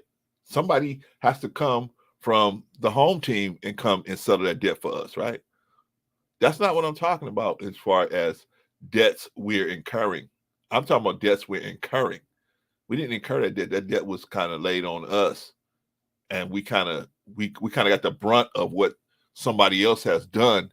We kind of walked into that situation, right? Somebody had to come in and say, "Nah, let me straighten this out, because at the rate you guys are going, and your misunderstanding of the Father, you're gonna be so far gone. Ain't even no bringing up God ain't even gonna be an issue, right?" So yeah, that debt is. But I'm talking about debts we incur on our own, right? I mean, we can't have God coming in and dealing with every issue that we have, especially stuff that we started on our own. Do y'all think that's a good thing? Do you think God should be stepping in on every issue that every person has? Does either one of y'all think that? And if so, why? Why would that be a good thing if you do think that? I hear what you're saying, though. I get exactly what you're saying. Like, you're Yeah, speaking like people make decisions on their own, and there then you go. once they can't handle it no more, You got it, I'm gonna bro. let God take the wheel. You got it. That's where I'm at right there. Okay. My thing with that is, and this is the way I feel, like Vaughn said, but I don't like to make any moves outside. I want him to be with me, or my spiritual guide to be right there before I make the decision. Right? I want him to be in the seat with me. I don't like to move on my own and then come back afterward, because my grandma used to teach me to hold, thank God, and like, and just hold accountable. You said, you spoke to me. We was going. You told me to get this house, God. So I know you ain't gonna let me down. You ain't seen the righteous forsaken or the seed begging bread. So I can hold on to that. But I think a lot of times we make decisions on our own without consulting God, out of fleshly things, and then we go out there and we do it, like you said, and then we come back. And I just think that's just a lack of understanding that you need God with you when it's good too, not just when it's bad. So I don't Mhm. know. That's a hard question, Brother Clarence. I don't know. I thank you for that honesty, brother. I really do. Yeah. What do you think about that, Vaughn? Well, definitely we are required to be good stewards over our finances. The Bible talks about that. A fool and his money will soon be departed. It's because we're not being responsible over our finances. Sometimes it'll put a hole in your pocket. You see what I'm saying? And then you want God to help pick up the slack, you know, based upon, your error. You see what I'm saying? Right. And sometimes God will do that because, see, he has grace. Grace and mercy, they're two different things. You know what I'm saying? And sometimes we make financial mistakes and we go to God and say, God, I made a hole for myself. I see now that I should not have done this or dealt with my finances this way or that way. You see what I'm saying? When you go to him sincerely, like once again, if you confess your sin, if we're honest with God, then he will help us he will help us dig our own way out of that hole. You see what I'm saying? And sometimes we just have to suffer the consequence of our actions as well. And I've been in that situation. I've been in that situation more than once, until I just learned. God is not Santa Claus where he just comes along, and he's not bewitched where he just wiggles his nose like Samantha. That's not how God operates. There are definite lessons to be learned. You see what I'm saying? When it comes to lifestyle and life and living, he doesn't just coddle us that way. Whom he loves, he chastens, the Bible says. Now that's not a fun fact.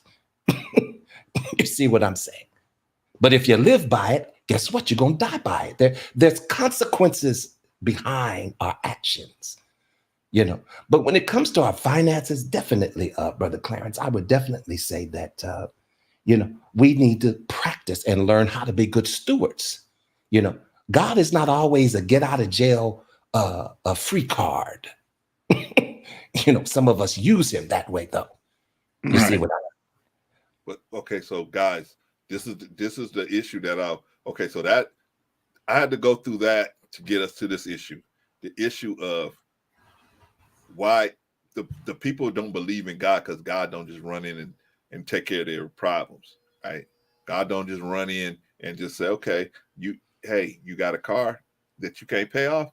Okay, don't you do have the choice of taking the car back. Take this car back and get right. But the person say, I don't even want to do that, right? God just help me, just pay it off for me, right?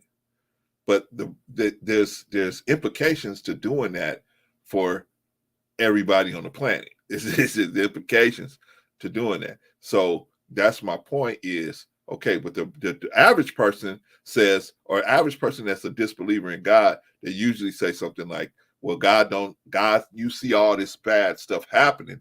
How come you don't just jump in? And especially in particular in my life, right? My mother wasn't there, my father wasn't there, or I was abused, or I saw abuse, or whatever, right? Whatever the situation.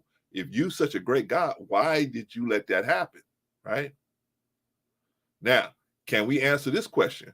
Why would God not intervene in some of these issues? Well, let me just say this right off the bat. You know, when it comes to this God, this God of the Bible that I believe in, you know, I can't often speak for him. You know, I can only speak those things that he has revealed to me concerning who he is. Now, there are some things that I still have question about. You see what I'm saying? But it doesn't negate the fact that I trust and believe this God. You see, you can't have good without evil. That's not the formula. That's not how it works. You know, there's always going to be a negative and a positive. Has to be. Do you see what I'm saying? It has to be. Yeah.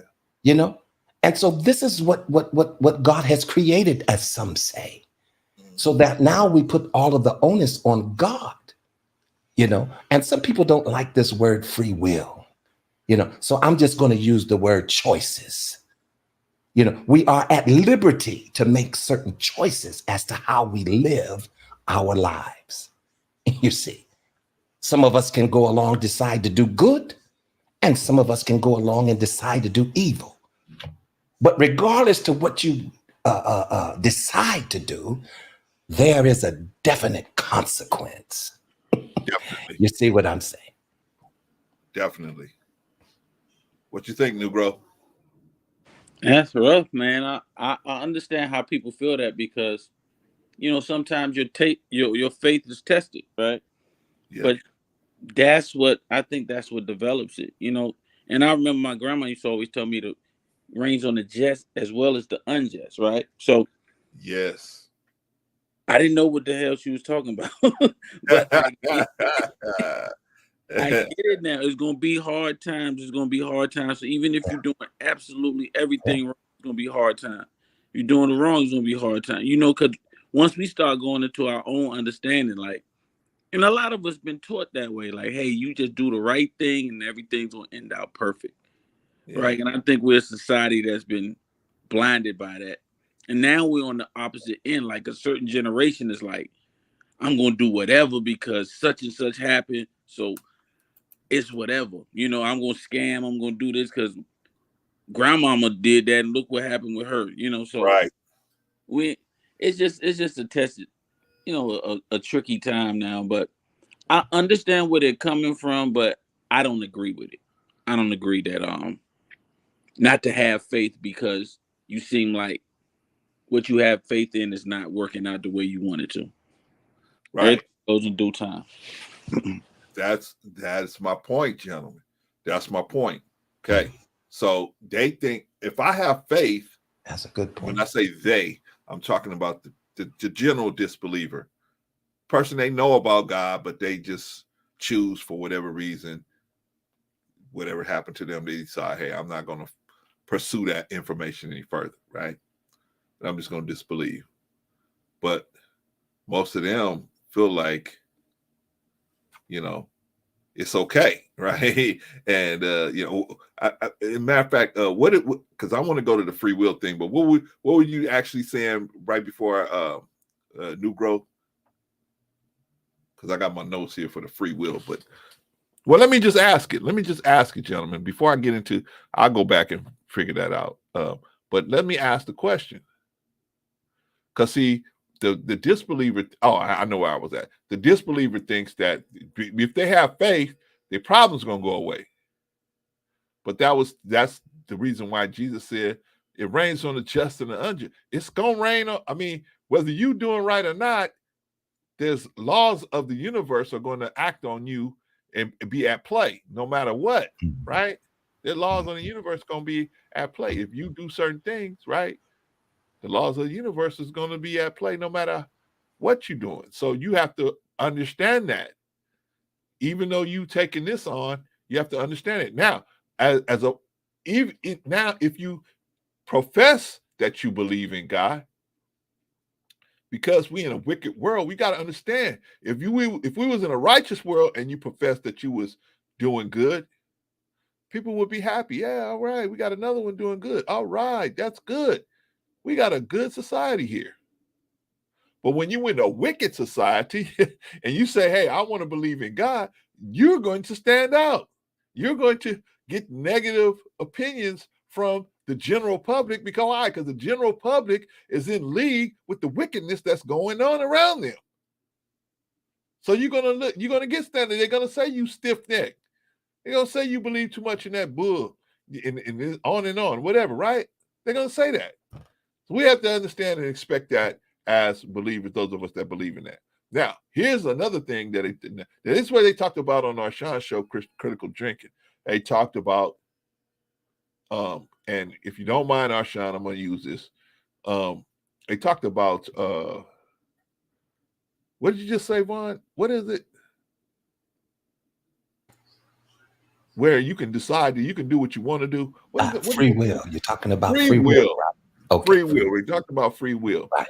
And in the conversation, I heard it was said that free will is not free if it has consequences.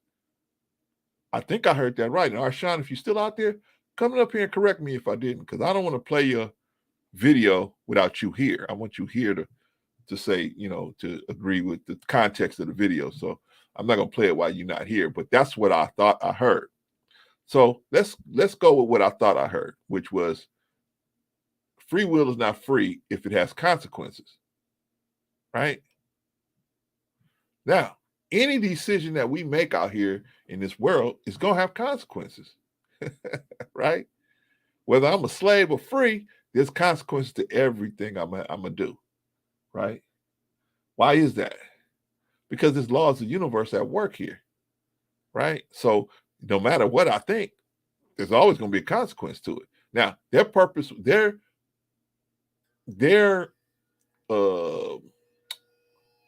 reason that they brought that up, in my opinion, this is my opinion. I don't know for sure.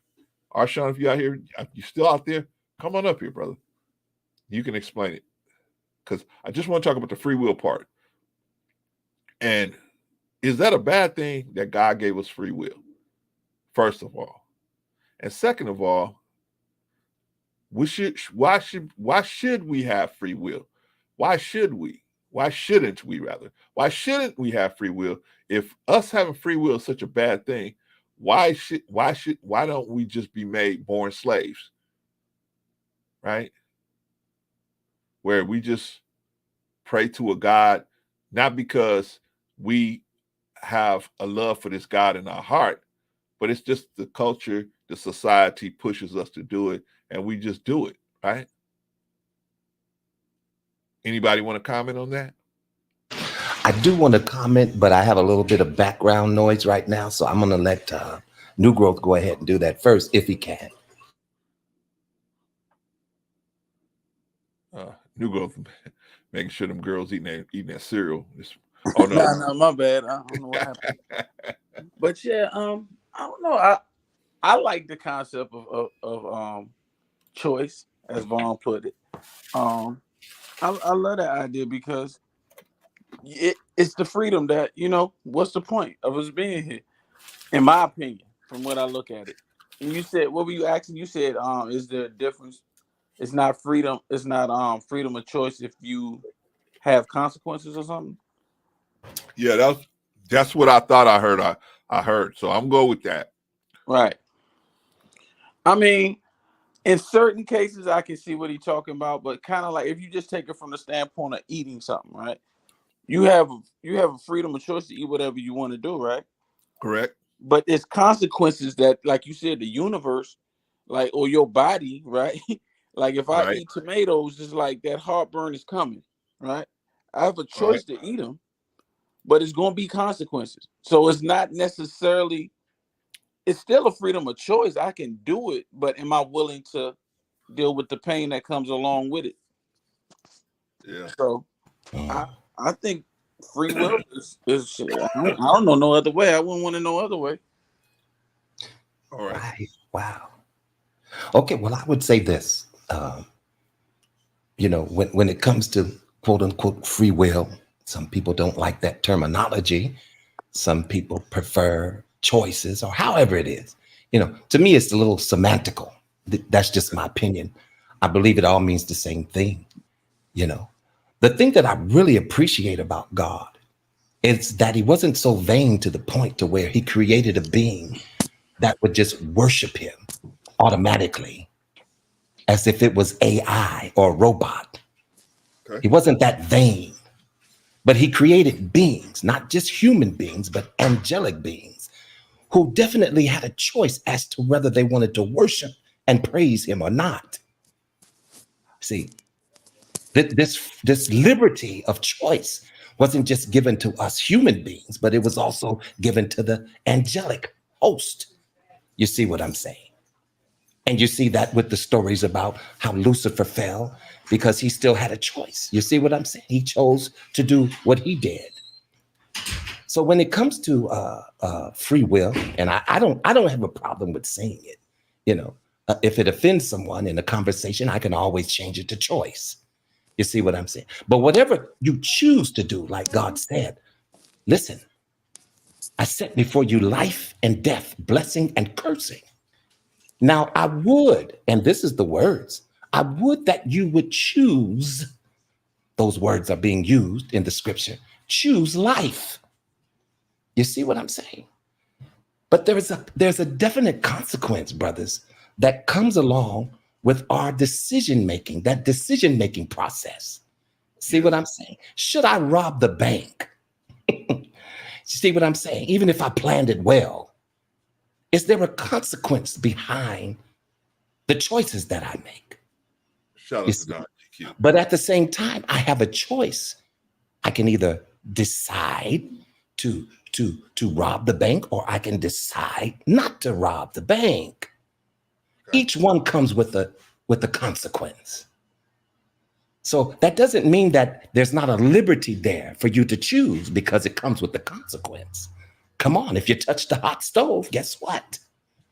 You're gonna get burnt. Definitely. So yeah, that's kind of how I look at it. Okay. The people that don't believe in God, and not because they just never heard of it, but because they don't believe it, they've had some type of negative experience in the church or the mosque or the synagogue or whatever. They've had some type of negative experience around that, or they heard about some negative type of experience like that, and so they choose to instead of getting more information, they say, I don't need to get more information. This one person that represents that situation has shown me that it's not ironclad. It's not a solid situation, because in their head they feel like, oh, okay, everybody who's say that they believe in God, it should be ironclad that they're going to be good person. They're going to not make mistakes. They must don't know us, huh? They're not going to make mistakes. They're not going to, That's do not nothing realistic. wrong, right? That can't be. Yeah, that can't be realistic. You see what I'm saying? Because we've all sinned and come short. You see, we have missed the mark, and we continue to miss the mark. That's why the word repentance is necessary. You see what I'm saying? Because if you repent, see, turn from those things, See, God can use you in a different way, you know. So, you know, it's a lot of semantics that are happening, but I do get it, and I listen to some of these conversations, Brother Clarence, and you know, and a lot of us, we get in a place where we want to defend the faith, you know, and listen, I've been guilty of doing that, but I do want to pull back a bit because God is showing me another route. You see what I'm saying? Okay. You see what I'm saying? I want to pull back a little bit and let God be in the forefront of that. Because see, God don't need matches. He's fire all by himself. You see what I'm saying? All I have to do is give my testimony as to how good he is. I will bless the Lord at all times, and his praise shall continually be in my mouth. You see, oh, magnify the Lord with me. Oh, taste and see that the Lord is good. You see what I'm saying? When I get up in the morning and I thank God that my wife was still breathing and my son comes out of his stupor every now and then, out of the cloud of his room and the computer, and he comes out and he says, hey, Dad. You see what I'm saying? Thank God for another day. You know, I don't know who you thank for this process. You see, but my thanks is given to God. And so it's not anything that I have to force on people. But if we're going to have a platform as to what we believe and what we don't believe, then, ladies and gentlemen, I'm just presenting to you what I believe. I mean, you can agree or disagree, and that's where the choice part comes in. I have no problem with that. But I find no need to argue about it. God is who he is. And who can stop him? Who can whip him? Good question. Good question. But I think it's not about right or wrongs, or you got to believe or you got to not believe. I think it's just more like, okay, if we ask questions, let's dig into it. Let's really dig into it. And if people are going to say, hey, you know what, you guys are crazy for believing in God. Okay, we might be okay. Y'all want to say that we crazy? Okay, that's cool. Yeah. But you know, you can't say that we or anybody who believes in God is not flexible when you're not flexible in your disbelief. That door swings both ways. Anyway, let me Sister Enya asked a question down there. She says, serve God and love God or he will kill you. Is that a choice? Of course that's a choice, right? That's a choice, right? That's the same choice that you had when they said, bail that hay, nigga. Either you bail that hay or you're gonna get hit with these whips. You have a choice. Either you're gonna get hit with the whips or you're gonna bail the hay, right? Most of us took the bale of hay because we said, hey, God is going to intervene in this situation at some point. It may not be in my lifetime. It may not be in the next person's lifetime. But we believe, our belief was that God is going to intervene into this situation at some point. Which I believe ultimately he did at some point. But that was our belief, right? It wasn't that, oh, I just love to build this hay for you, Mr. Master, right? I don't think it was that. It was more so, okay, I'm going to do what I got to do right now to survive this situation until God comes, right? They used to sing the song, swing low, sweet chariot, coming for to carry me home, right? Because that old they Negro felt like God was coming. Right. God is coming. Sooner or later, God is coming, right? But thank you for that question, Sister Enya. Sister Enya got a couple of questions. She said, that sounds more like a command to me. If you don't, you will fall under the judgment. So it's something to think about here. Yeah, it's something to think about here. But is it God the one? See, here's the issue that most people, they assume that it's God saying, I'm going to do this to you if you don't do this. But I keep telling people that the duality of the universe is going to be that if you do certain things, death is going to be right there with it, right? So God is telling you, hey, death is going to be with you if you don't do these things. God is going to be because I'm going to tell you, I'm only telling you what's good. So if you don't roll with me, what's left? Right? What's left? If I'm telling you all that's good, This is what you can eat. This is what you shouldn't eat.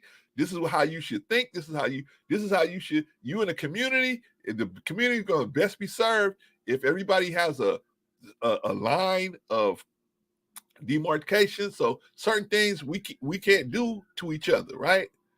If I'm the one telling you that stuff, if you go to somebody else, what are they going to tell you? If I'm telling you everything good, what is the other person going to tell you? Right?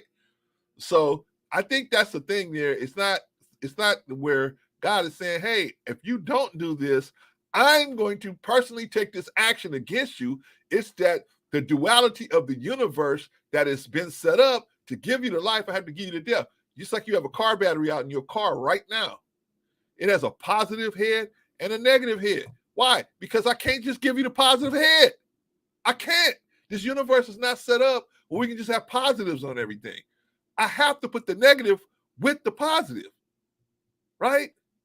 And I have to tell you how to use it the best, right? That's what God is saying, in my opinion. Now, we all have different opinions, but in my opinion, because of the duality that exists, hey, with the good comes the bad. With the possibility of the good comes the possibility of the bad, right? Anyway, let's move on, because I want to answer these questions. Sister Inya says, okay, that's great and all. However, these are genuine questions that many have. I agree with you on that, Sister Inya. So why not listen to everyone's perspective and at least respect it? I think I'll listen to everybody's perspective. As long as they're going to be respectful, I'll listen to anybody's perspective.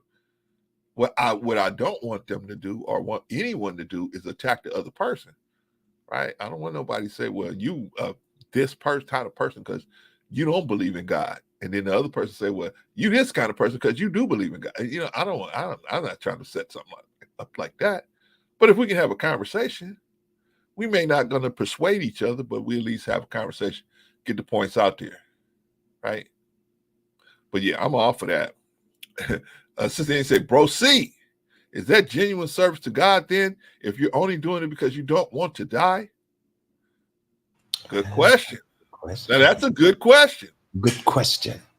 Good question. Can I answer that? Go ahead, Juan. You want to answer that? Yeah, I'd love to answer this question, because this is a very good question. You know, is that genuine service to God then, if you are only doing it because you don't want to die? Wow, that's a good question. You know, that sounds like ulterior motives of some type of thing. You see what I'm saying? Now, I don't do things. I don't give God service because I'm afraid to die. I do it because I have a love for God. Do you see what I'm saying? I have a genuine love for this God of the Bible. So I'm not worshiping and serving him because I fear him. You know, the Bible does talk about that the fear of God is the beginning of wisdom and knowledge, right? It says something to that effect, right? That fear doesn't mean that fear doesn't mean I'm scared of him. You know, it more so means reverence. But no, I don't do it just because I don't want to die. You know, that is an aspect of it. But at the same time, I do it because I love him. If you love me, then you'll keep my commandments. You see what I'm saying? God speaks about love so much. Ladies and gentlemen, go and listen to this God of the Bible and how he does speak about love. You know?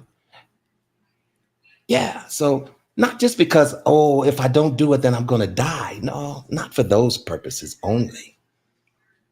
It's because I have a love for this God. Let me tell you something. When I look back on my life and look how God has gotten me out of so many dilemmas, you see what I'm saying? Because of my trust and belief in him. You know, he has had a tremendous amount of mercy and grace that has been applied to my life, even when my will was to do bad, even when my will was to not do good. You see what I'm saying? God had mercy. So yeah, you know, I worship and praise this God because I love him. And I can only speak for myself now. So, I just put that out there. All right. What about you, New Growth, man? You got something to say about Yeah, this? I mean, that's a tough one. I think we like to, sometimes, and that's just us as people. We want it to be understood from one perspective, but sometimes that's why I love analogies, because it's kind of like with my daughters. I've been going through this, like, getting them to do housework around the house. At first, I would scream and yell and threaten them with a spanking. Hey, keep that room clean, and it was a fear, right? Yeah. I'm gonna keep this room big, because I'm a little scared. I don't want to get a spanking. I don't want to get a punishment. I don't want to not have the things that I want. I want to be what I want to have. Keep what I have. Then all of a sudden, it starts to wear off into genuine. Oh, I like how my room looks, and and I like how proud Daddy is of me. He ain't got to buy me nothing. I like how he just comes in and say good job and da da da, and it's like, oh, I'm pleasing this person. Then all of a sudden, it's like they put their own little spin on it, and like Vaughn said, it grows into a love, a genuine love. So now I'm seeing them clean up the kitchen and stuff. It's like it's their house now. Daddy, get your boots out of the living room, right? I'm like, but it's a genuine love, and it grew out of a touch of fear, right? Because initially, a lot of us don't like to go to school. I don't want to go to school. What I got to learn this for? And you get in there. And I know Clarence is, Clarence probably the only one who loved math before he can even count. But math is difficult for some people. But I've seen, people get into math and figure it out and just, oh man, I want to be an engineer now. And so it works so deep. I think we try to just make God so simplistic. Like our faith in God so simplistic. Yeah, fear and love, like you said, the fear is the beginning. Like you said, the scripture you quoted, Vaughn, you said the fear of God is the, what he said, beginning of, say that Beginning of again? wisdom, understanding. Wisdom. There you go. There you go. So Yeah. I think a lot of time we're in a world now where we're so pleasure obsessed. Like if from our food eating, from our this, and I suffer at it sometimes too, and I'm like, but my doctor said if you continue to eat this, you will surely die. I said, did you get that out of the Bible? And she said the word surely, huh? Surely die. Wow.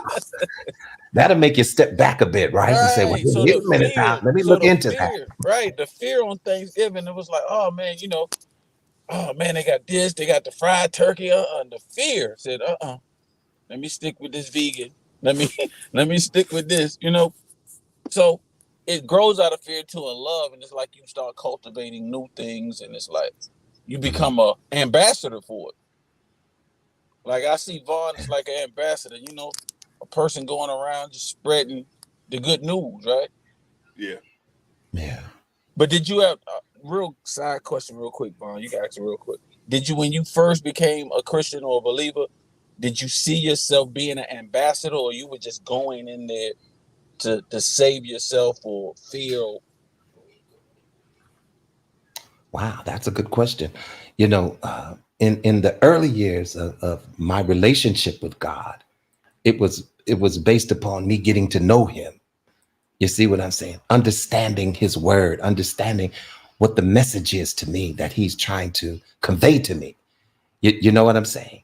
And then once you learn, and have been taught the word, then you get to a place to where, okay, now I want to share it. I may not be a bishop this and a bishop that and some of these real popular people, but at the same time, I can share the word at the level that I'm at.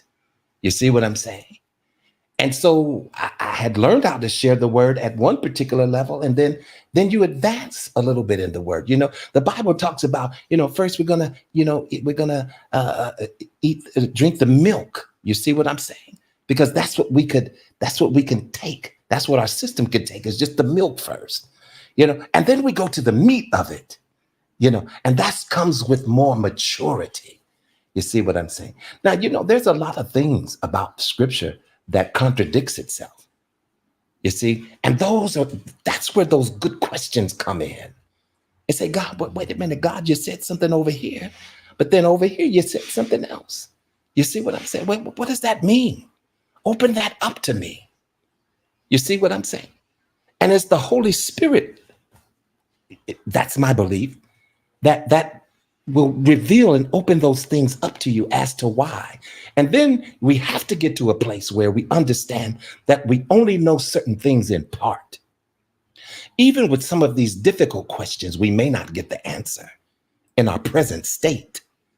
Some of these answers will be revealed to us in afterwards, afterlife. I believe that, and some people could, disagree with that, but that's where I'm at with it. Gotcha. Thank you. All right, brothers. I want to answer this question. So, bro, see, is that genuine service to God if you're only doing it because you don't want to die? Well, this is my opinion, Sister Enya.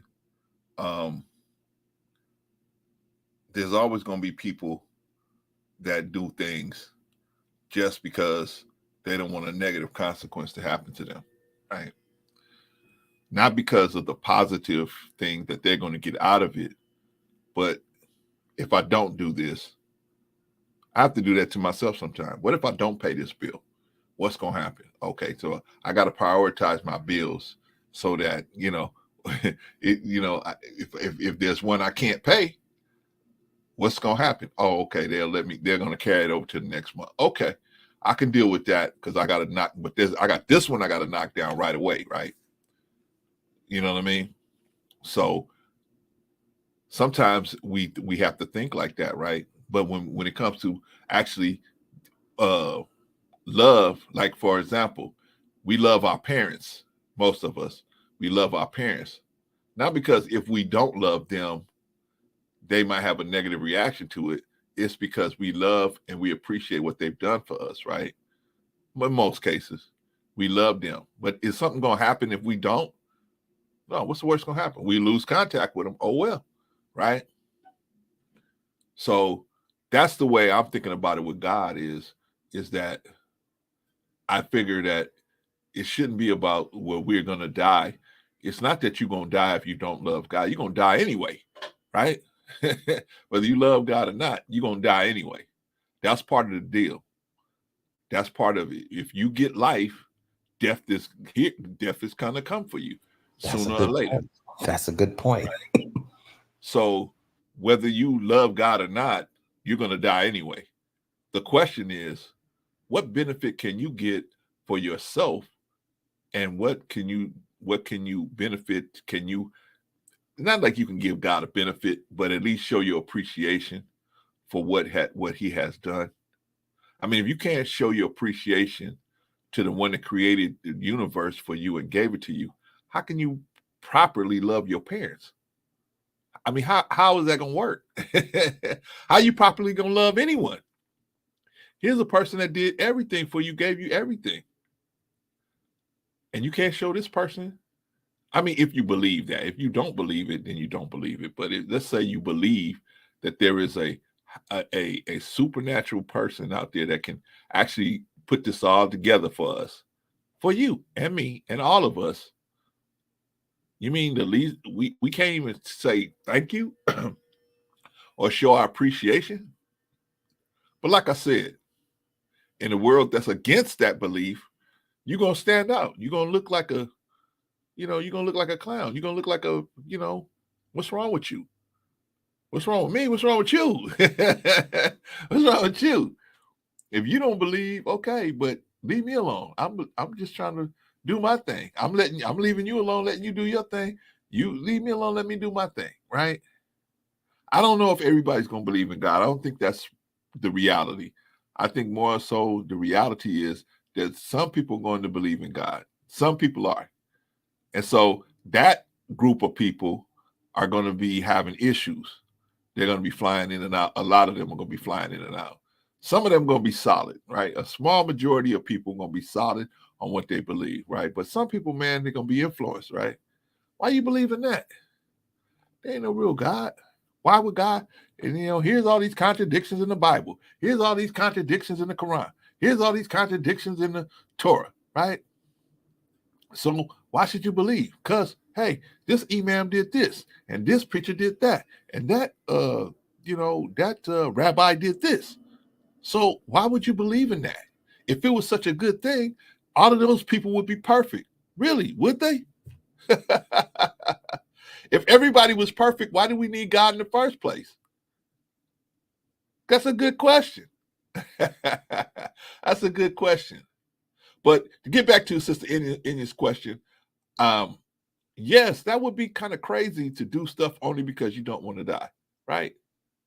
But there are some people that believe in God that they feel like, hey, I'm only going to stay alive as long as I believe in God, as long as I worship.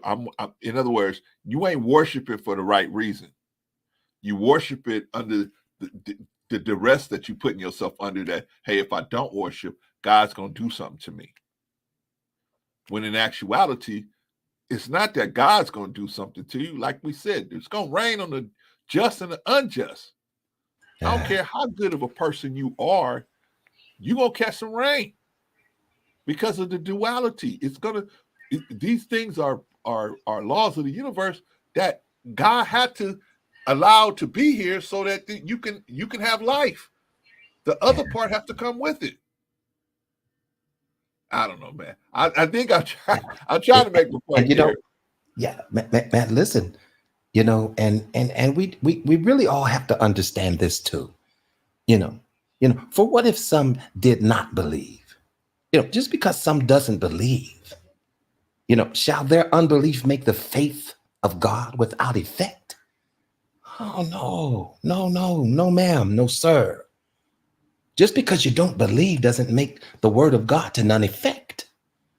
You do have some that are going to believe, and you have some that won't believe. And hey, that's life. The only thing I can really share with you at this point is how good God has been to me. You see what I'm saying? What I've learned from this God that I believe of the Bible. You see what I'm saying? I've learned self-esteem. I've learned integrity. I've learned how to love. I've learned how to forgive. I've learned how to hope. I've learned how to repent.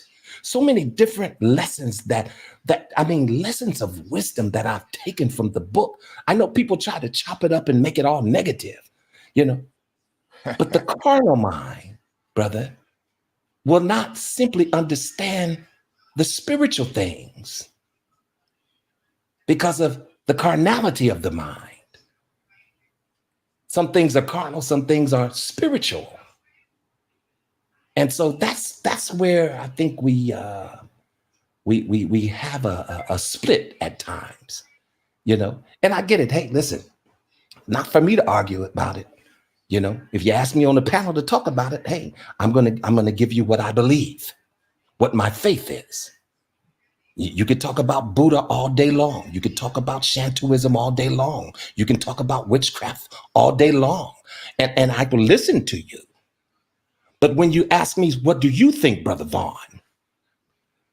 Okay, well, you were at liberty, because some people don't like free will.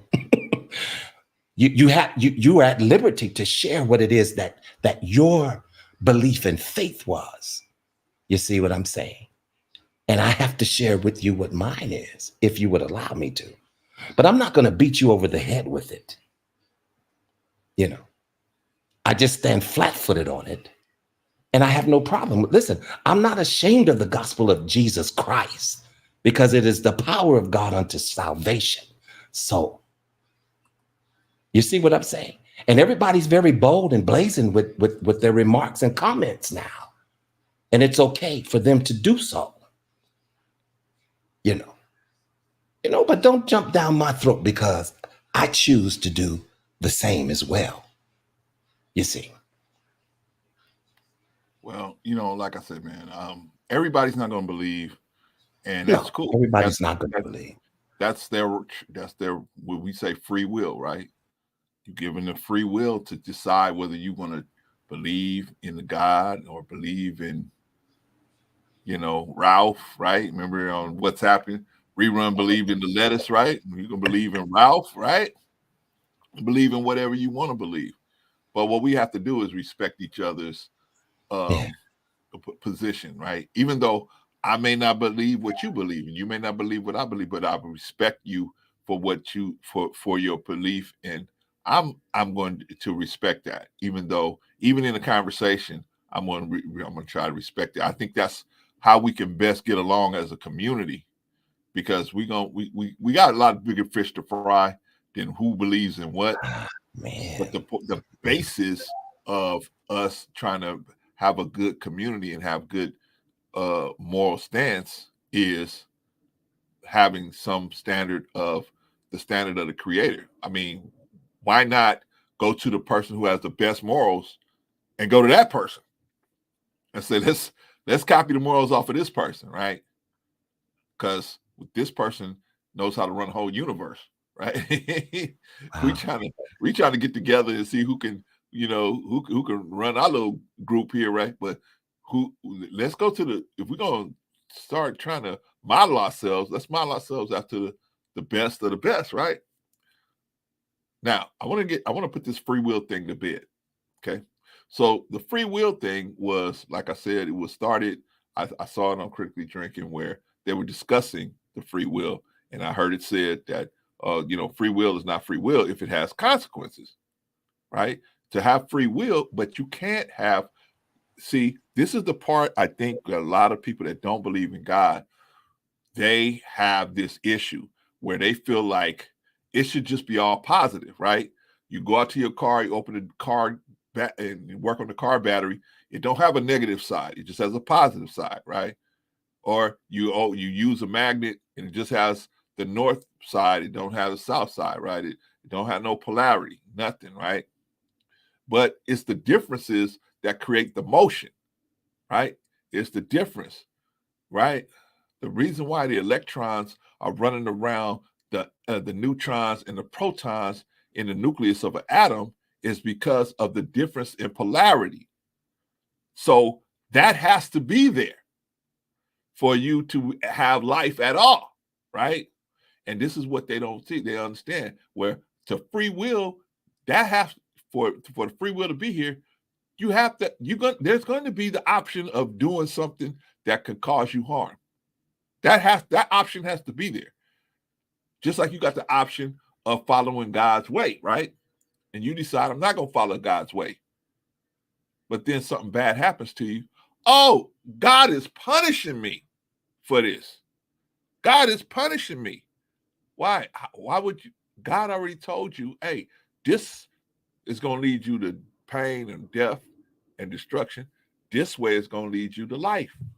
Why are you going to blame God when God already told? Those two options are going to be out here.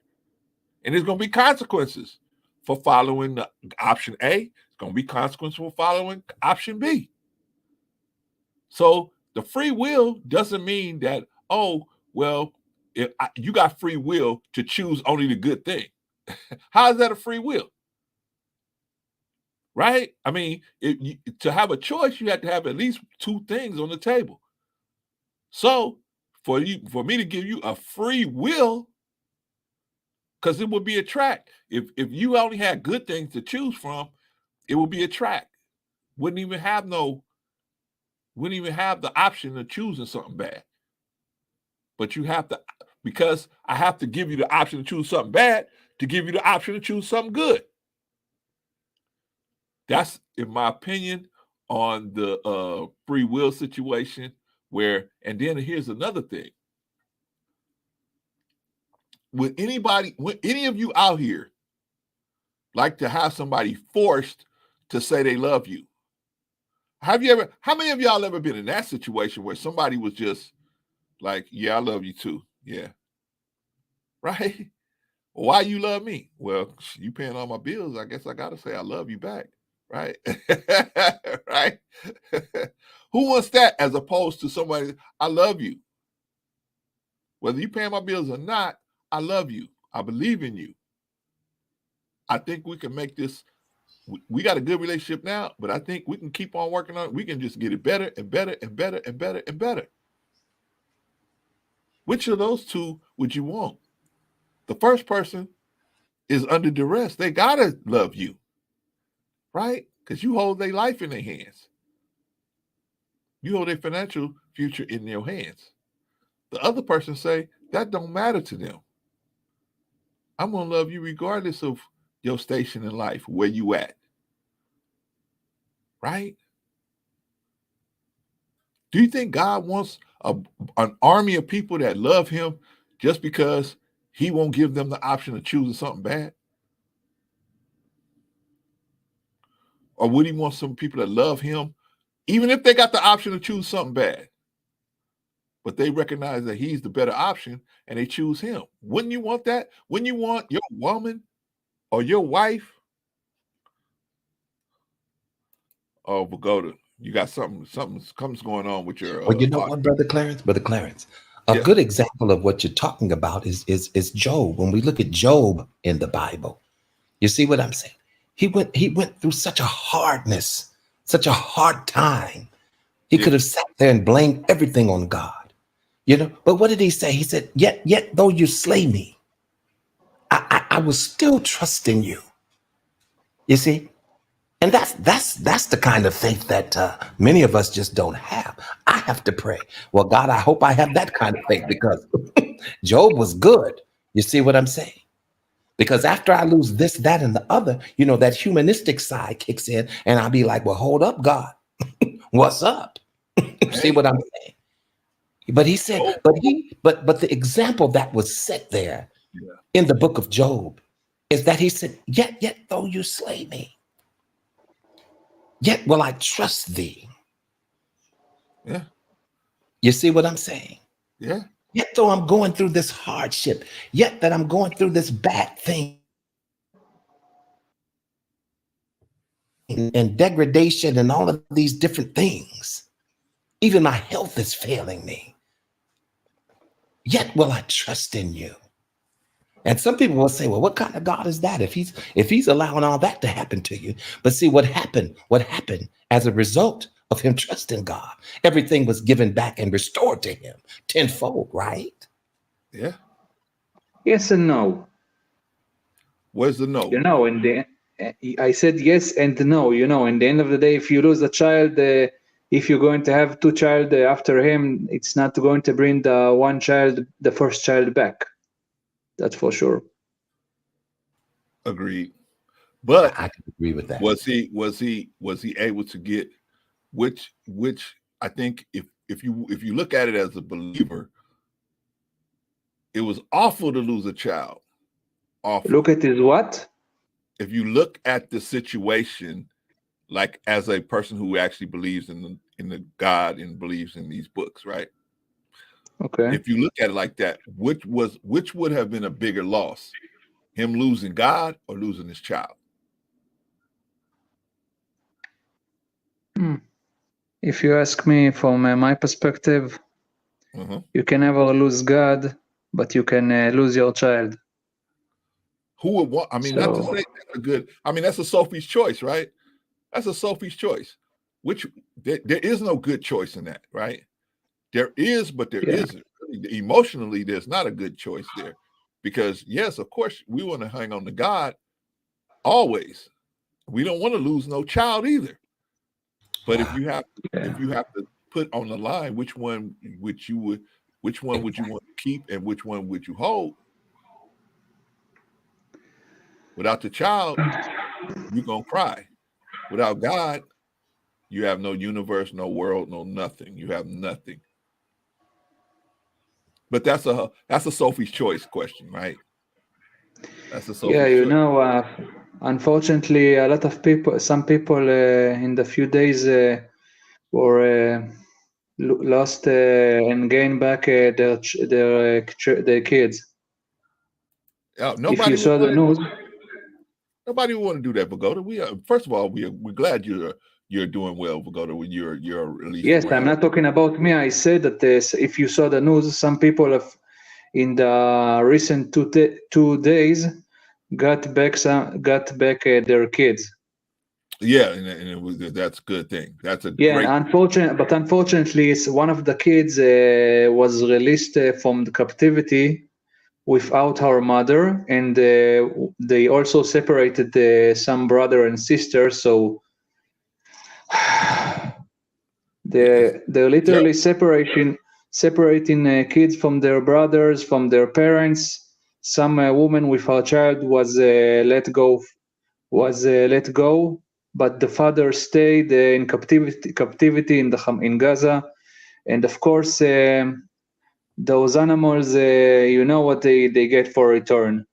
We let and everyone that goes free from Gaza, we gave them, we let go 3 prisoners that, and those prisoners aren't innocent. 3 prisoners that, you know what, 3 terrorists that try to commit. Hold up, Pagoda. I understand that's a serious situation over there, but this is not the stream I want to go into all of Yeah, that. okay. I'm sorry. I'm sorry. Just we're just glad that you're alive. We're glad that you're alive. Yeah, I'm glad. I just I'm at the same time that I see this, I'm in pain from what I told you right now. But yeah, I'm okay. I'm like I said, I'm okay. That's horrible, man. But I just don't want to get into that. Yeah, I know. Sorry, I just I need to go to sleep anyway soon. So I'm gonna schedule one with you so that you can go into all that.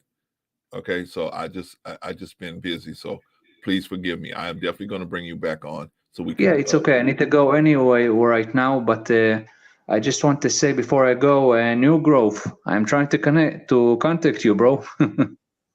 Yeah, I understand, man. I see you, but I'm very busy right now, man. I'm working okay, I needed to go now, so I will talk to you later, guys. Bye. All right, man. Take care of yourself out there, Pagoda. All right. Okay, hey, you guys, let's answer Sister Inya, man. She's asking some really good questions. Thank you, Sister Inya, for making those good comments, man. Appreciate that. Okay, Inya says, when you read the entire book, he did blame God. He being Job, I'm assuming that's who she's talking about. He said, and from Job 31 to 41, God corrected him for questioning his action. But I digress again. Okay, what does that got to do with what we're talking about, though? So are you saying that because he fell off or he has some issue that what I'm saying is off? Like there's not a duality out there. There's not that doesn't happen. Or I don't know what you're trying to say by saying that, sis. You know, just can you be more clear about what you're trying to say? Because Jesus also said, well, you know, why have you forsaken me, right? But then he got his head back together. He said, okay, hey, this is what has to be done. This was my mission. I had to do this, right? Yeah. I mean, if you go, well, let me say this real quick. Go ahead, brother. If you go through the stuff that these brothers went through, yeah, of course you're gonna be like, hey, what's going on? Come on. Well, you know what's happening? You may be even bewildered, like you might be turned around a little bit. Human, right? Yeah, human. Right. So I'm not saying that, you know, these guys were perfect. I don't think anywhere it says where these guys were. Oh, she said, because Bro Vaughn mentioned Job. Okay, bro. Yeah, and you know, and I did mention Job as an example as to the measure of faith that we could have as an individual. And that's what I got from that book, is that, wow, you know, how could you lose all of this and go through all of this and say you will yet still trust God? Do you see what I'm saying? That has a lot to do with his commitment right there. Now, did he go through some physical things? We weren't there. I'm sure when the boils got to, you know, getting all over his body, he could have cussed. We gotta eat today, Vaughn. Vaughn, we got to eat today, Vaughn. Do you see what I'm saying? He could have cussed. I don't know, because he's human. You know, the humanistic side of us are always going to feel the pain and the hurt. You see? But we're still going to come back to God. For those of us who actually love God, we're still going to come back to him and say, well, God, why?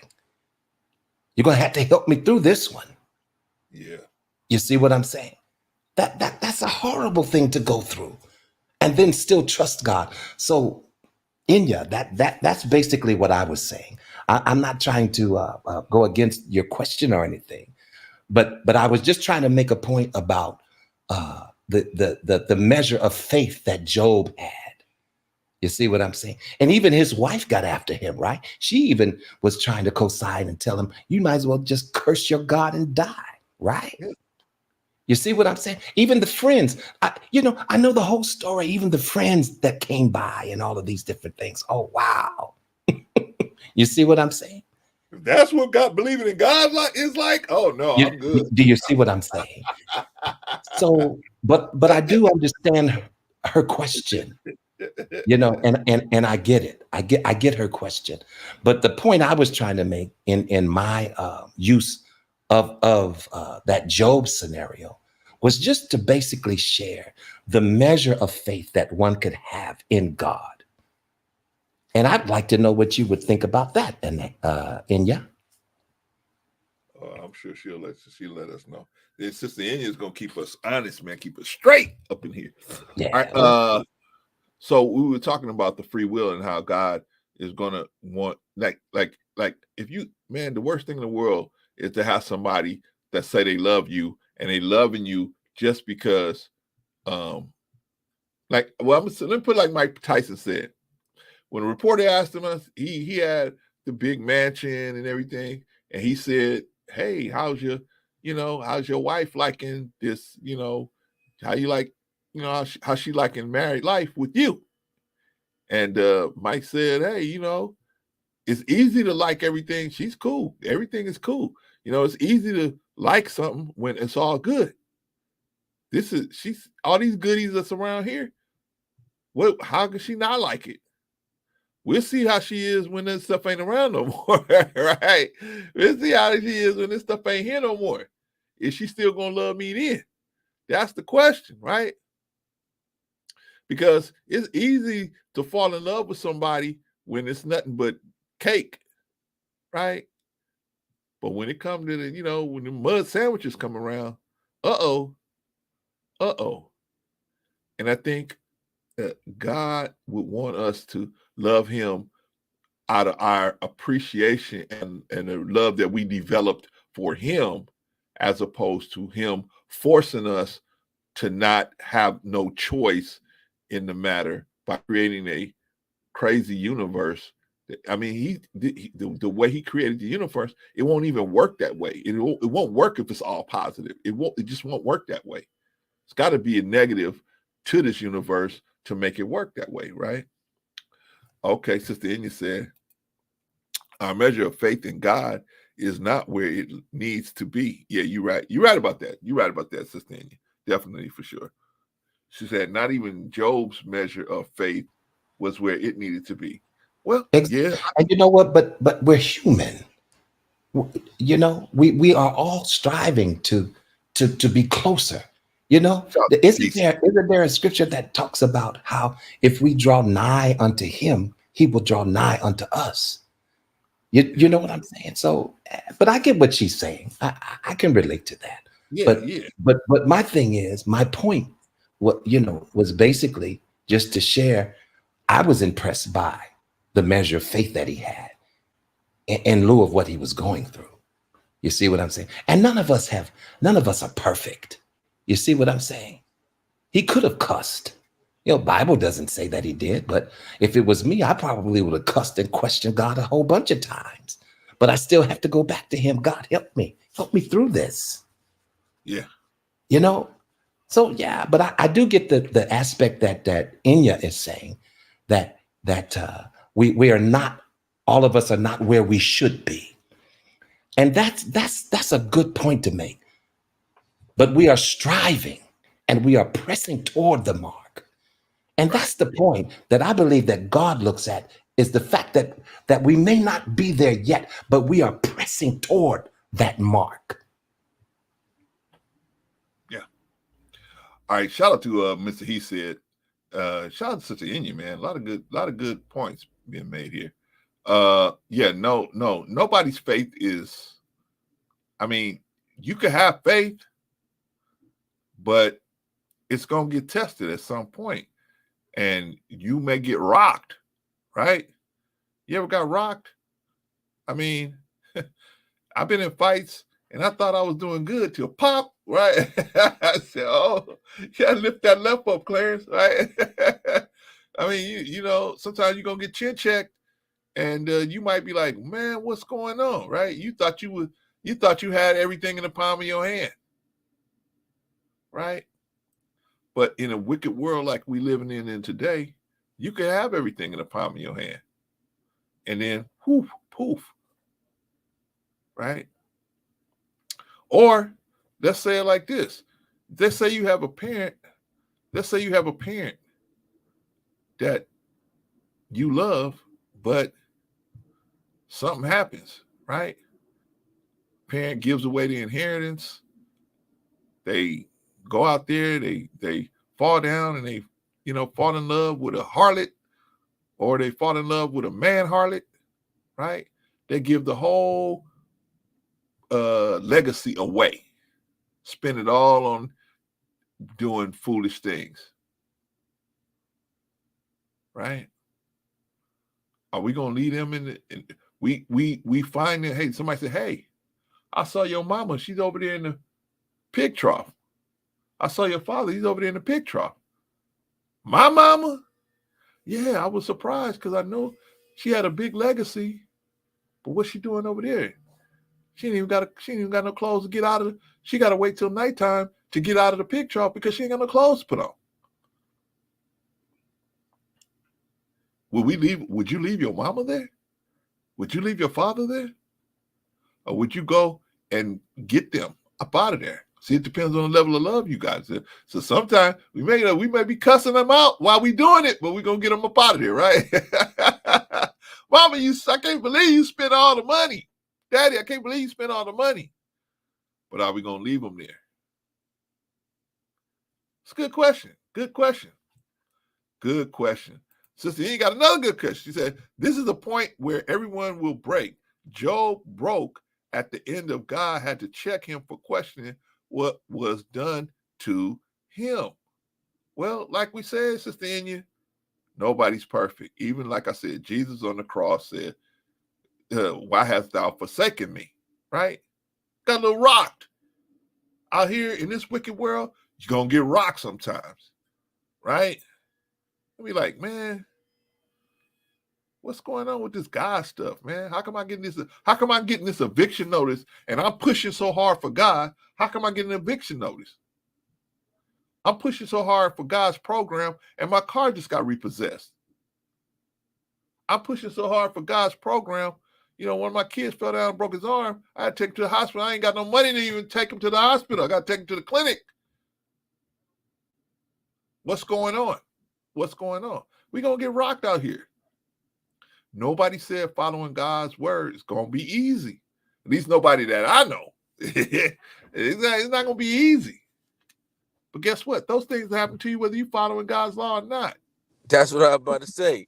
Life ain't easy. Yeah, so, no, ain't no promises, right? Right. You can't, ain't no refunds, right? That's why I see with God, it's like with your God, whoever you believe in, whatever spiritual, you know, it makes it easier because faith allows you to get outside of yourself. And I think we in such a world now, unfortunately, where everybody thinks that it's all about them. Hey, I can do it. When you winning, it's you and my haters and this and that. Is you can't do it alone, right? Life is, you can't do it alone. So some type of faith, especially us as men, some type of faith in something better than us, where we can just say, okay, I let it go. And we can, once we can let stuff go and not try to question the outcome or why did this happen? Because some things happen for a reason. Everything happens for a reason. Right? Definitely. I remember Allen Iverson saying he hated playing basketball, right? He said, I hated it. I wanted to play. I wanted a football player, but my mom made me go. Great football player. Yeah. Yes. And just to come out the beats, everything happens for a reason. He had to trust his mom. Yeah, everybody has to trust. It may not look like it's supposed to. Thing, you know, we got a plethora of stories. Like Mike Tyson, look at all of the stuff he went through. Like Brother Clarence, like you said, all the money he had. And look at it, he hit rock bottom. Yeah. Then all of a sudden he came back with a, what do you call it, a testimony, or he had his little thing, and he's back in the position wiser and a better man where he can teach from a different point of view. Yeah, I think we hate pain. We hate pain. We hate, agreed. but pain is growth. That's always I always see it. You Yeah. know, pain is Yeah. growth. Yeah. And what they used to say, they said God ain't never gonna give you nothing more than you can't handle. I believe that. Yeah, I believe that. yeah. See, this is my belief too. Thank you for that, you new growth.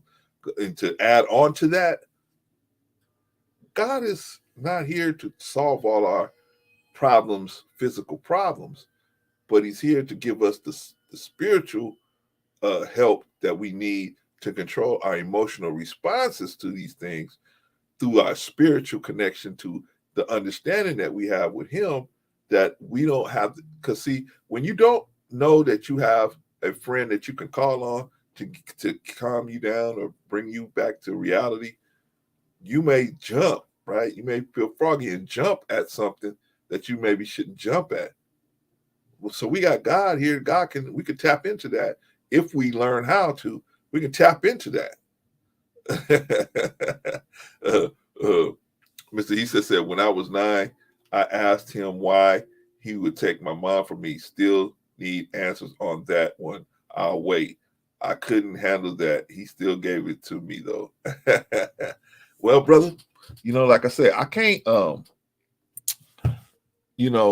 lot of times we'll say, well, God did this. But did God really do it? Like we were talking about. To give you life, death has to be present as well. And so whether you believe in God or not believe in God, death is on the table, right? Because this is the way the universe is set up. It's set up on a duality, right? The good is here and the bad is here as well. And for you to have that free will that we talked about, and God wants you to use your free will in loving Him back. He don't want to force you. Who wants to? Man, you ever had a person around you that you had to force to love you? You don't want nobody forced to love you, right? Do you? At least most of us don't. Most of us want somebody that found some type of quality in us that they felt was worth them exercising a certain aspect of vulnerability to be with us. They found us having some type of quality where they felt like, hey, I'm willing to attach my wagon here, as opposed to remember what's the show, that movie Drinking Your Juice in South Central, where the dude put the gun to the girl's head, give me your number, right? Who wants somebody like that, right? I want to walk up to the girl and say, can I have your number? And she give it to me, or she don't give it to me. That's cool too.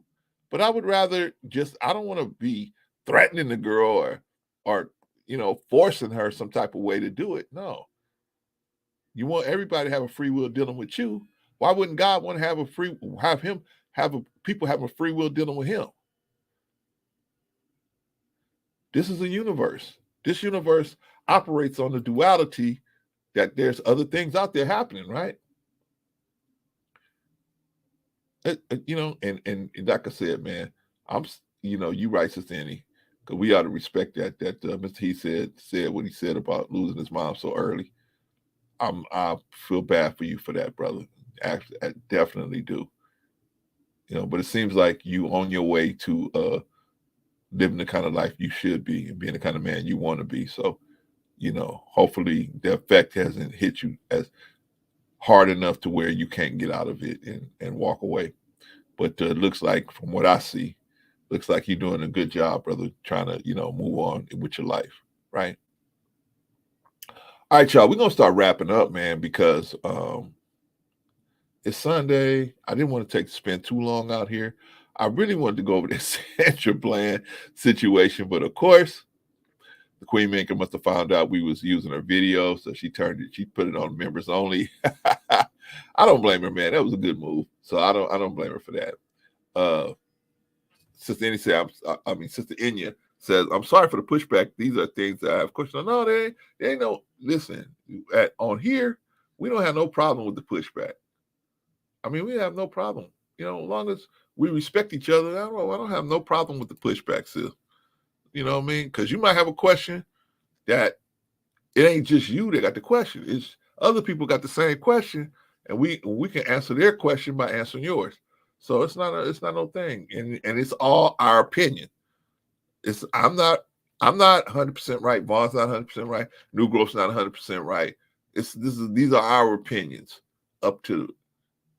Now, what I challenge you is anything that we say up here, like you try to do before, find a way, find it to where you could dispute it. And then let's talk about it from there, right? I'm not perfect. I don't have the answer for everything. I don't even try to appear like that. But I think I'm pretty solid on what I do know. But hey, even that, I may be wrong about something. And I have been wrong a couple of times. Right? That's why I always send you to somebody like Bolo, somebody like that who, they really might maybe have a better interpretation of these scriptures than I do, right? So then you say, I'm a troublemaker, a troll, maybe not a troublemaker. No, you're not a troublemaker at all, sis. We love you. We appreciate you. Even if you don't agree with us. Over here, you ain't got to agree with us, right? But most of these other pages, you got to agree with them, right? You didn't agree with us, we're going to lock you out of the chat. We ain't going to bring you up on the stage, right? Nah, not us, man. We'll bring you up here. If you want to talk about it, we'll listen to you from the chat, whatever, right? And a big thing I wanted to just add, a big thing is that, in my opinion, we're getting too far away from personal relationships with God. God is becoming a communal thing that everybody has to agree on, right?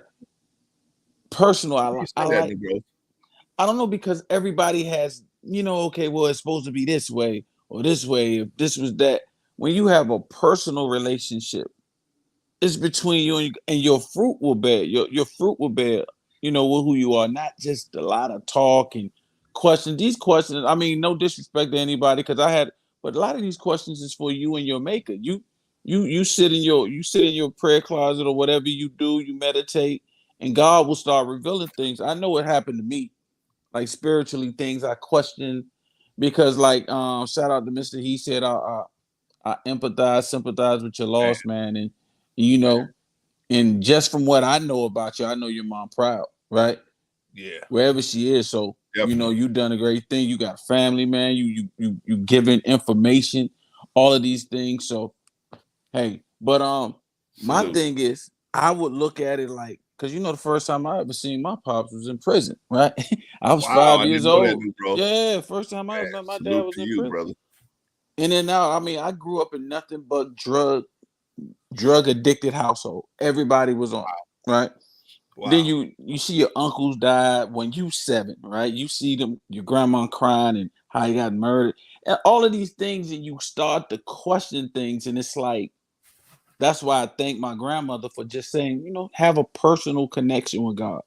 You might not get the answer you want or how you want it, or in a time frame that you think it should be given, but it will reveal yourself, and it's up to you to take that in or to be aware. And sometimes it's hard to hear from your maker when you so many different avenues are coming at you, like Mr. Peter Popoff. That's what I was thinking about earlier when you was talking. Oh, that's Vaughn's man right there. But it was going quick.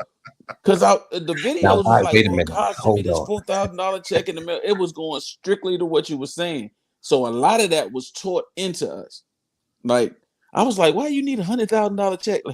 I was about to get evicted in the God game. So that's what you was talking about. I get it now. But yeah, we just need to get a little more intimate with God and just fellowship with each other, just to love with each other. But it's personal. You got to be personal with God. Agreed. Man. In my opinion. That was beautiful, man. Thank you for bringing that up, man. And I just was wondering what made you see it that way, but I'm glad you brought it out, man. Yeah, definitely.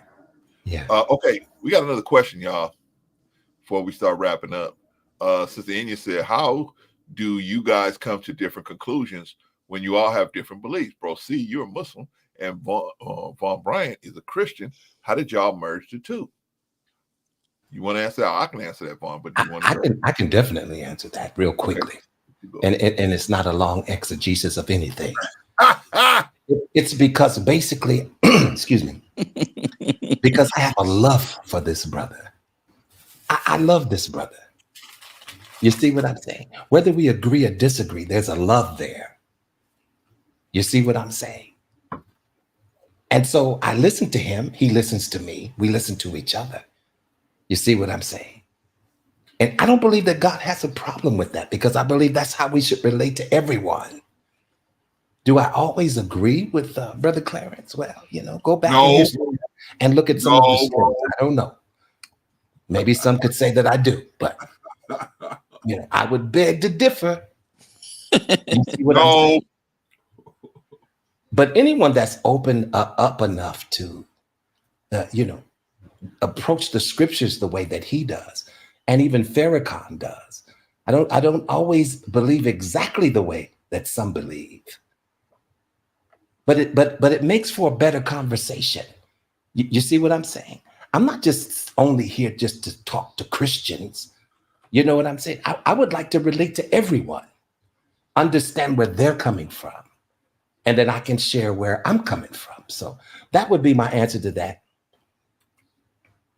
All right. Let me answer. Because in my opinion, it's been my experience that just because somebody don't have the same methodology as you, that doesn't mean their heart ain't in a good. They ain't coming from a good place. We isolate each other because we put these labels on each other. You're a Christian. You're a Muslim. How are you going to do? We isolate each other. We isolate ourselves from each other, right? Meanwhile, we really, if you get down to the brass tacks, we all really want the same goal. We all got the same goals. Now, if Vaughn wants to run towards the center from the east, and I run towards the center from the west, both of our goal is to get to the center, right? Should I say, hey, before I get to the center, I'm gonna go knock Vaughn out, or Vaughn do the same thing. Before I get to the center, I'm gonna go knock Clarence out. When just because I came from the direction I came from and he came from the direction he came from, aren't we trying to go to the same place? That's foolish, right? If anything, let's pool our resources so we can get there faster and we can get enough people to come, right? Exactly. And so this is the thing. Now, this is the caveat to what I'm saying. Now, if you have, like, for example, if you have a Christian believer, and I'm trying to talk with them, and they are steadfast that they don't want to hear nothing but Christianity, and they don't even want to deal with anybody. That's how I ran across people like that, right? I'm not angry with them. I understand. I just let them go, right? I work with who will work with me, right? If you don't want to work with me, that's cool. You know what I mean? Same thing on the reverse, right? Vaughn come and say, hey, brother, I think you got a good program that you're trying to set up over here, Brother Clarence. I don't want to hear nothing but no Christianity, right? And Vaughn just say, okay, cool. Then I got to just go work with who's going to work with me, right? But I think it's the respect that we have for each other and the understanding of love and respect that we got for each other that says, oh, hey, when you get past the Islam, when you get past the Christianity, this is a good brother right here. This is a good brother right here. We trying to do something productive, right? He ain't trying to change me. Vaughn ain't never came to me and said, Brother Clarence, let me talk to you for 12 hours about Jesus, right? We're gonna get you in a Jesus jacket sooner or later, right? I ain't never went to Vaughn and said, hey, Vaughn, let me sit you down for 12 hours and let me talk to you about Muhammad and let's get you a Muhammad jacket, right? No, I understand that Vaughn, what he's doing, working for him. And what I'm doing, working for me, right? So until I'm looking for it, I'm sure if I was looking for a change and I went to Vaughn and I asked him, he would love me enough to say, hey, brother, okay, let me share this information with you, right? And so I don't now see, here's the thing. I don't look at what we have is a difference in beliefs. I look at it as a difference in methodology. That's the way I look at it. Because he believed that we should help the people. I believe we should help the people. I believe in one God. He believed God. So how is, in my opinion, it's not a different, but it's different methodologies, right?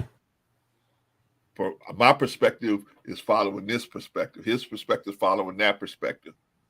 A Jewish person come here, Vagoda come in here, his perspective be following that perspective, right? But we all trying to be good people. We all trying to be what our impression of what the Lord would want from us to be, right?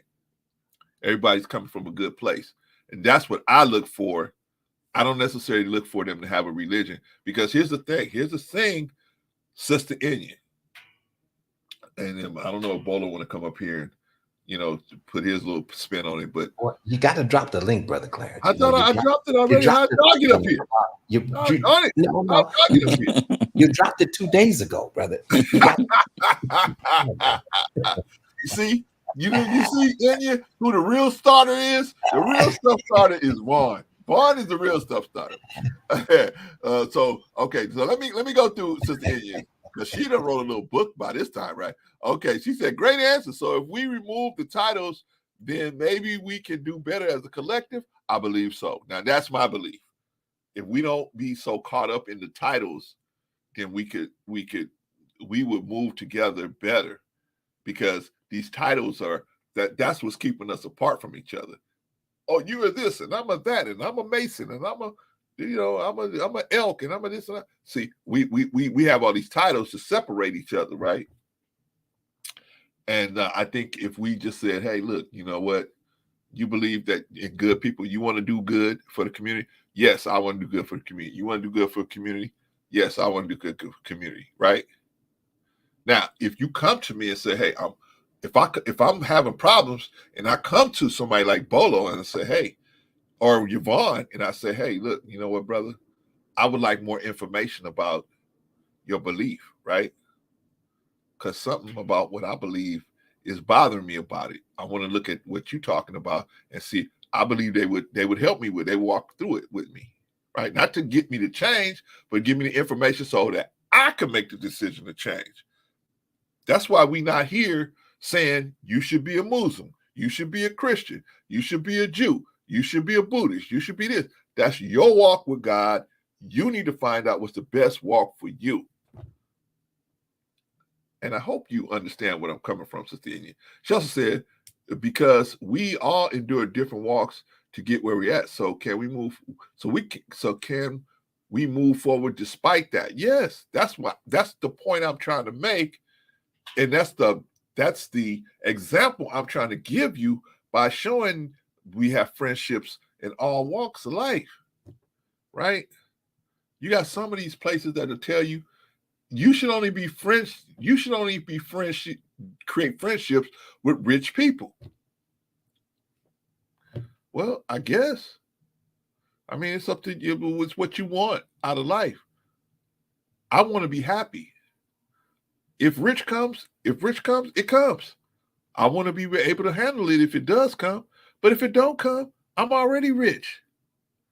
I'm rich with love. I got so much people love me, man. I'm rich. I'm truly happy. I'm truly happy. Now, do I have problems? Yes, I got problems. I got bills I got to pay right now, right? And I'm working on how to do that, right? But ain't no other option but to keep on working. But I ain't going to let that stop me from connecting with my brothers and sisters just because they call themselves a Christian or a Jew or a Muslim or this or that. I connect to the heart, not the name, the heart. So if some brother's name is Jodiah Rosenbaum, right?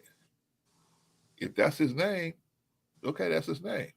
I would assume that, he was owned by a Jewish person or whatever, right? When slavery was going on, whatever. Does he carry those same beliefs? Or does he carry the belief that, hey, look, we all God's property, we all God's people, and we should, move to try to help our people that are outside of the knowledge of God and what can be done for them, right?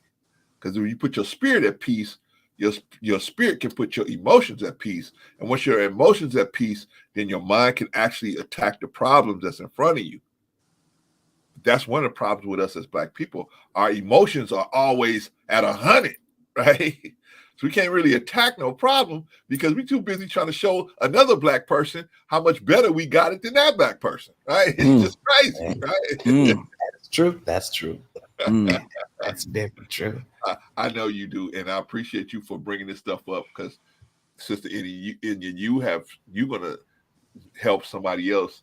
You help me to explain it to somebody else, so I appreciate it. I know Excellent questions, though. Excellent questions. Yeah. And at the end of the day, it's about what the things y'all do have in common, right?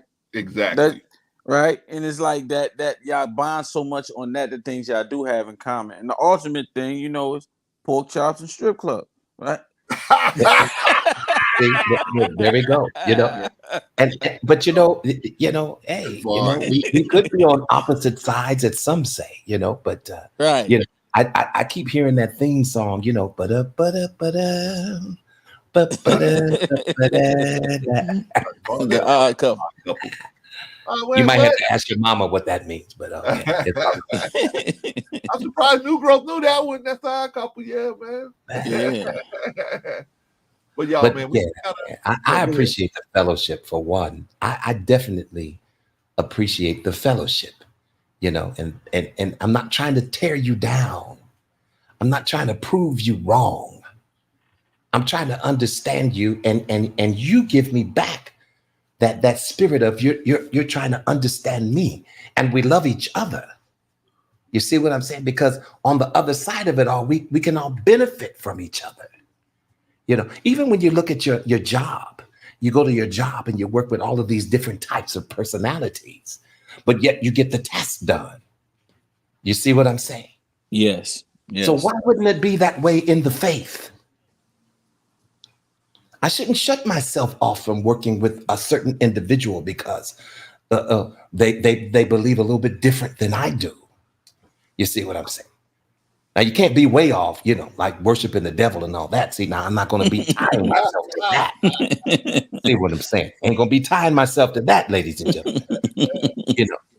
But when we can come together and reason and for a better cause, for a better purpose, something positive. I don't want to knock you. You know what I'm saying? Some people don't believe God. Some people don't want God. Some people reject God. Well, you all go ahead and reject him while I receive him and his blessings. That's where I'm at with it. Man. All right, y'all. Oh, I want to answer this real question. So at the end of the day, it's love that matters, correct? Yes. That's all that matters. That's all that matters. If you go into your house, you have a wife or a husband, you have your children. At the end of the day, who cares how much money you got in the bank? Do you love these people, and do they love you? Really, that's what really matters. That's why I say, man, being rich, that's cool if you prepare for that. That's cool if you prepare for that. But if you're really looking for love, then rich is not gonna solve that problem. You're just gonna have a lot of money and a lot of opportunities to get yourself in trouble if you don't have your mind together. But love, man, love comes with vulnerability. Remember, we were talking about the dualities. You can't truly love somebody without the vulnerability, the fear that they ain't gonna love you back. You can't, or at some point, that person love may run out, right? That's the duality. Say that again, Brother Blair. Can you repeat what you just said? I want to make sure I understand. You can't truly love somebody without making yourself vulnerable to the fact that they may not love you back. Okay, gotcha. You can't really love somebody. Gotcha. A lot of our people, they want to love God, but they only gonna love God if they can see a certain sign or signal that God loves them back, right? I think he gives us more signals than we give him. But anyway, right. But see, you don't know how to see them. We don't know how to see them because we don't. Yeah. We're looking for things that's going to be have some type of tangibility. Thank you. We're going to have some tangibility to it. So, okay, now I know that because that's what we do with each other as human beings, right? I know New Growth loved me because he gave me a diamond ring and it cost $28,000, and he's going to have to work for the first 7 years of our marriage just to pay this off because the interest rate is 44%, right? I know you love me. I saw a commercial recently where they said, show your daughter that you love her. Give her this diamond ring. That's crazy. I got to give my daughter a diamond ring so she knows that I love her. Let's say in my case, a granddaughter. My granddaughter already know I love her. Already. I don't have to do nothing. And if you ask her, I ask her, man, I play games with her. I said, are you rich? She said, I'm rich with love. Because I already put that in her head, man. You rich. Money come, it good. That's good. You could just find some people to help some people with it. And you can help yourself a little bit. But that's not the mark of whether you got a good relationship, whether it's money. But in this wicked world, it is. So we're going to look different, y'all. We're going to operate differently because we're different. This world says, hey, if you ain't got money, you ain't got nothing. Okay, so that's according to this world, right? I know people that have been rich, man, rich. And then when they get sick, the only reason why the people are helping them because they want to get cut in. That's it. People show up out of nowhere to help them just because they want to get cut in, not because they really love this person. Do you want to be in that position? I don't want to be in that position. I tried to raise my children to, maybe they didn't agree with what I said, but they always knew that I love them. And if they want to love me, I'm right here open for it. Right? This how love is the only thing that matters. I'm glad you brought that up, Sister Inya. Love is the only thing that matters. Everything else is like, it's like when you eating a steak, right? The steak is what matters. The side dishes, right? The mashed potatoes or the green beans, all that stuff is side dishes. Everything else is a side dish to love. But we ain't being taught that, right? We taught everything is a side dish to money.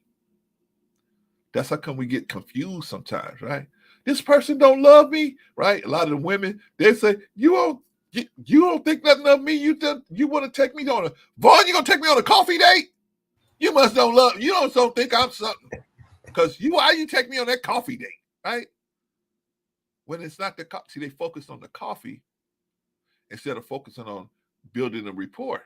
You can't love somebody you don't have a rapport with. You got to build a rapport first. Then you got to build some type of, where you okay being around them non-sexually. Then you can build into the romantic portion of the situation, right? But what do our young people are they taught to do, man? Based on our music, the rappers and the even the R&B now, right? Get it. I want to get it. I gotta have it. I gotta get it. I want to have it. I gotta get it. Oh, by the way, we gotta take us time out from getting it to sex and to some drugs and some lean, right? Once we get the drugs and the lean, then we get back to getting it. I mean, wow, are they still doing lean, Brother Clarence? I don't know if that is that. Are they still doing that? I don't know what they doing out there, man. But I'm gonna tell you right now, man, you was wrong, New Growth. You were wrong. What's that? Why? What? Because I wasn't in the strip club. Vaughn got one of them guns, man. When the money flies out of the gun, Vaughn had one of those. Hold on. You can't give my testimony, brother. You can't give mine. You cannot give my testimony. Yeah, the money guy. Because listen, I've been everywhere, man. I pick on Vaughn in the chat. I pick on Vaughn. I pick on Vaughn in the text. I pick on Vaughn so much. I gotta leave Vaughn alone. Okay, he's coming. I'm gonna give you a gift. I'm gonna leave you alone just for a little bit. Maybe just a little bit. Okay. All right, gentlemen. I'm good.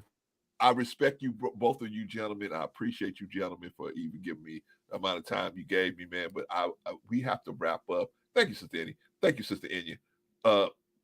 Yes, the duality of being vulnerable. That's the duality. That's the duality, right? Love is you have to be vulnerable to have love, right?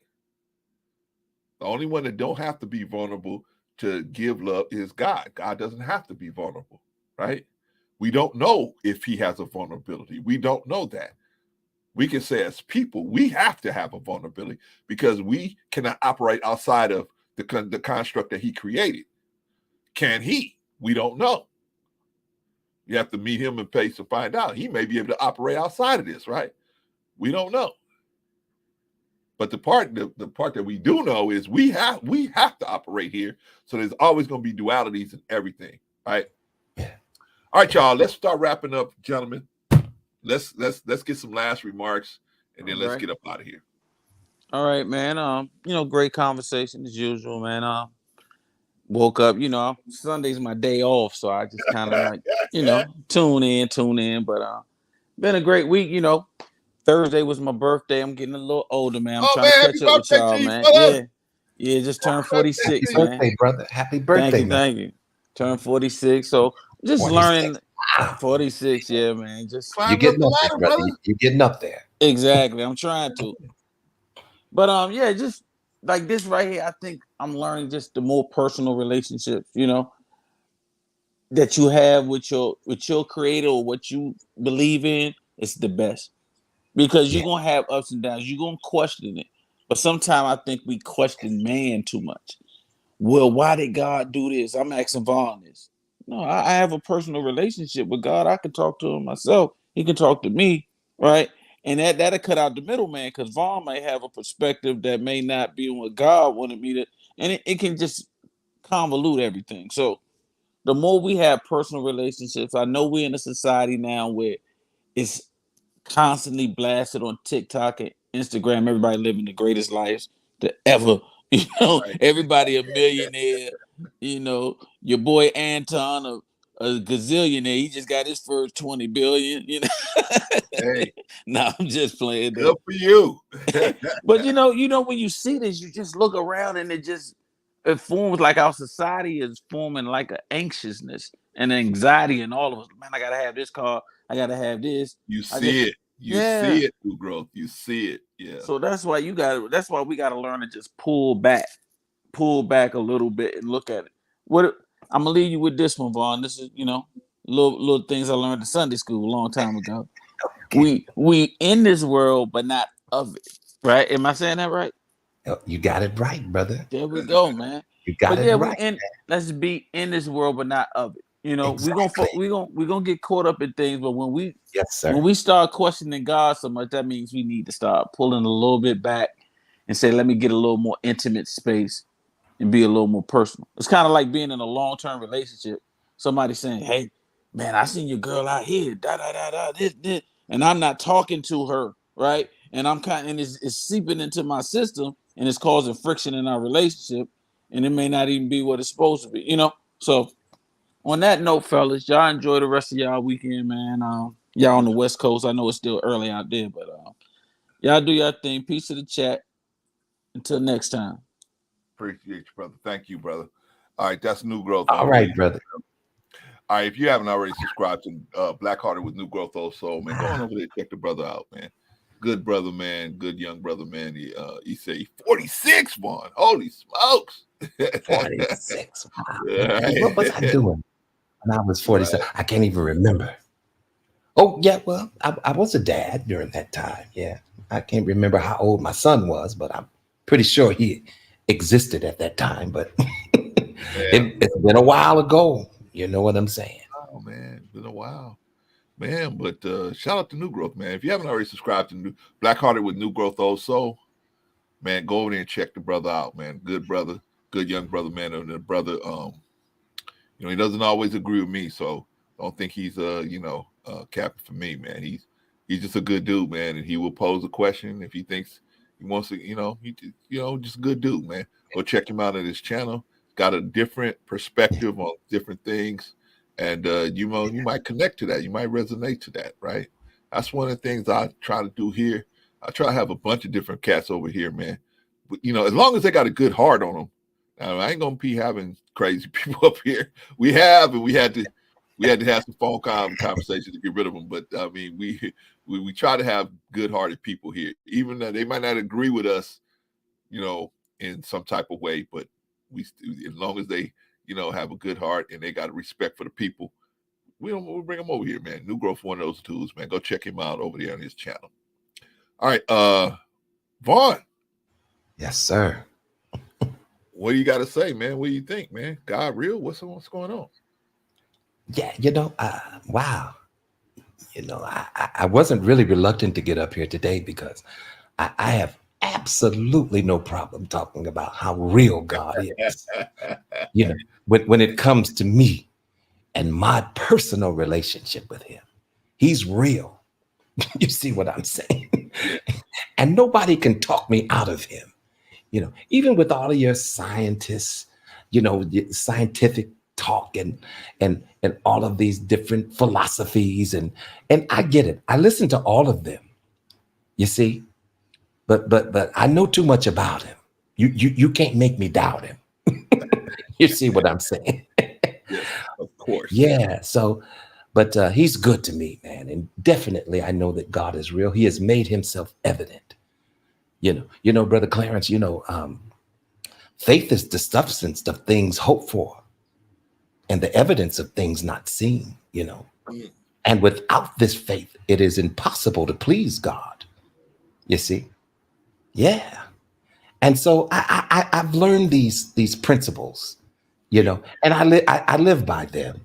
And I appreciate God. I appreciate him so much, man. From the rising of the sun to the going down of the same. You see what I'm saying? He's worthy to be praised.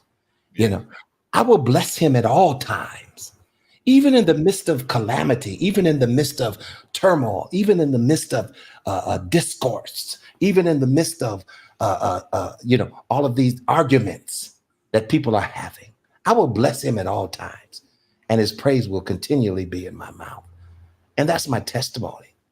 And it's nothing wrong with questioning God. Even the Bible says, if any of you lack wisdom, watch it now. Let him ask of God, that giveth to all men liberally, and upbraideth not, and it shall be given to that individual. You see what I'm saying? So God doesn't put you in a place to where you can't question him, because sometimes I'm scratching my head and say, God, why you got me up here with Brother Clarence? You see what But we do question God. Trying to torture you. And I don't believe that the Lord is displeased with us coming to him with questions. Of course not. You see what I'm saying? And if we're coming to him with a question, then we would have to position ourselves to listen to hear an answer. But a lot of times, because you don't get that sign, you see what I'm saying? You get a little cocky. Yeah. You see, sometimes no sign. Listen to this, Brother Clarence. No sign is a sign. Right. You see what I'm saying? And we have to learn to live with that. Yeah. Oh Lord, if this is my wife, please, Lord, give me a sign. Give me a sign, Lord, please. If she's the one for me, please give me a sign. I need a sign. See what I'm saying? He didn't give you a sign. See, sometimes no sign is a sign. Yeah. Yeah. But man, listen, I appreciate the dialogue. I'm learning how to pull back a bit, humble myself a little bit, because I'm very zealous about this word. You see what I'm saying? I'm gung ho about it. Yeah. But sometimes, you can pull back a little bit and just listen and let. You see what I'm saying? Sometimes you have to just listen and let. Let God do whatever it is that he's doing. And so, in recent that has been brought to my attention. And hey, I'm rocking and flowing with it, man. And Okay. I'm the much better for it. Absolutely. Okay. But the thing is, Brother Clarence, my faith is not shaken. Okay. Because you have a 5-hour stream about who God is and who he is. Doesn't shake my faith. Okay. And so I just thank God for the platform, brother. And always. Until we meet again, man. That'll be it for me for now. All right, love you, brother. I'm gonna bring you down, man. Appreciate you. All right. That was Von Bryant, man. Strong brother, man. Strong brother, man. What you say about God? What? No, definitely a supporter of the faith, man. Shout out to Von. And shout out to everybody who believes in God, man, and supporters of the faith, man. Shout out to everybody. And shout out to the people that don't, man. As long as we have respect on each side of the aisle, we'll be able to get some stuff done, man. The Jew and the Gentile, man, they don't believe in each other's word. They don't believe in each other's books, right? But when they say, hey, you know what? We can enslave these Negroes, man. We can make a ton of money. We can work together and make a ton of money off of them. Hey, they don't let their religious differences stop them from prospering in this world. You know what I'm saying? So why should we let our religious differences, and they ain't even really differences, man. It's just different approaches, methodologies. Why should we let these methodologies or these names or these categories stop us, right? Oh, you are this, so I can't do no business with you. You are that, so I can't be no. No, the prerequisite of doing business is somebody honorable. Is somebody honorable enough? Meaning that do they honor their word enough to that they're gonna do what they say? If a person ain't gonna do that, I don't care if it's your mama. She ain't gonna. If she ain't gonna do what she say, don't you go into business with her. Same thing with your father, your brother, your sister. Don't go into business with nobody that's not going to be honorable under all circumstances. Because if they ain't going to be honorable, you just throwing bad money, you just throwing good money into the river. Because eventually, if they don't, this is what the whole point of what I was talking about God coming in having to do. Man, I had to tell my wife one time, I got a son that's supposed to go driving. I'm supposed to take him driving, my baby boy. And my wife said, did you get him up to go take him? No, I'm not getting him up. He need to be getting me up. He need to come to me. I said, that's why sometimes some of these kids have problems, because sometimes the mother, not all of the mothers, I don't want to say all mothers, but sometimes the mother be like, you got to just push, you got to just keep doing it. You got to get you. And they don't never learn the importance of getting their ass up and doing it themselves. See, I'm trying to train you for later, because I ain't gonna be here one day. Then what you gonna do? I'm gonna have to get you up to go to work then? No, let's get you started now, partner. You want to do something with me?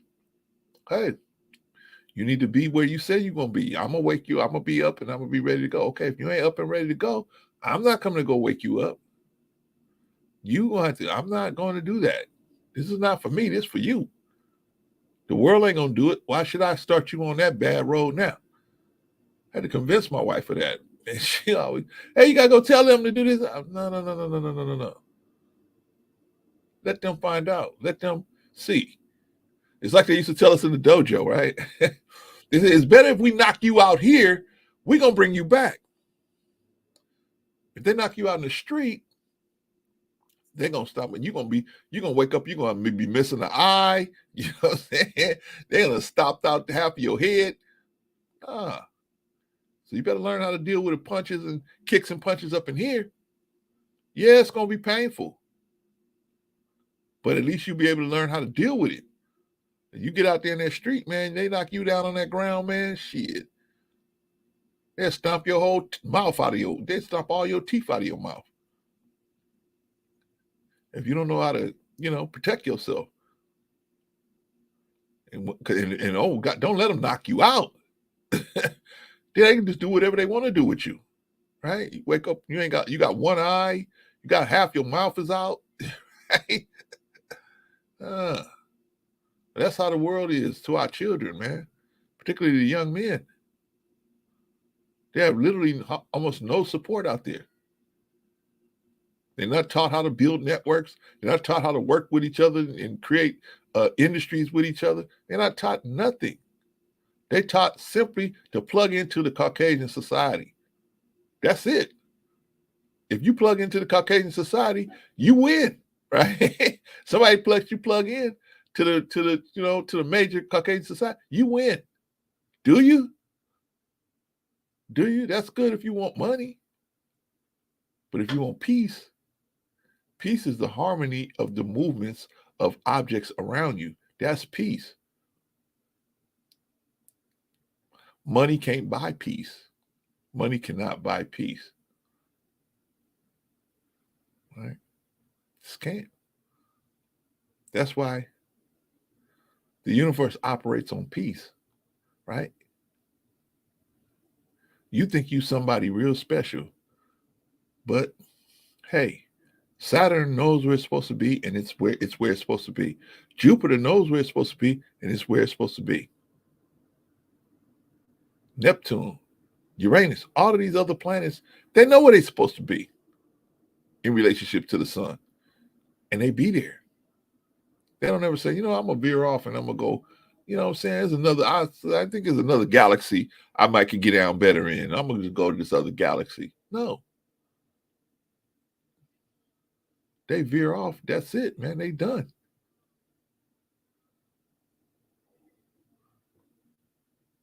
We got to be like that, man. We got to be like, hey, we veer off from the righteousness of goodness of God.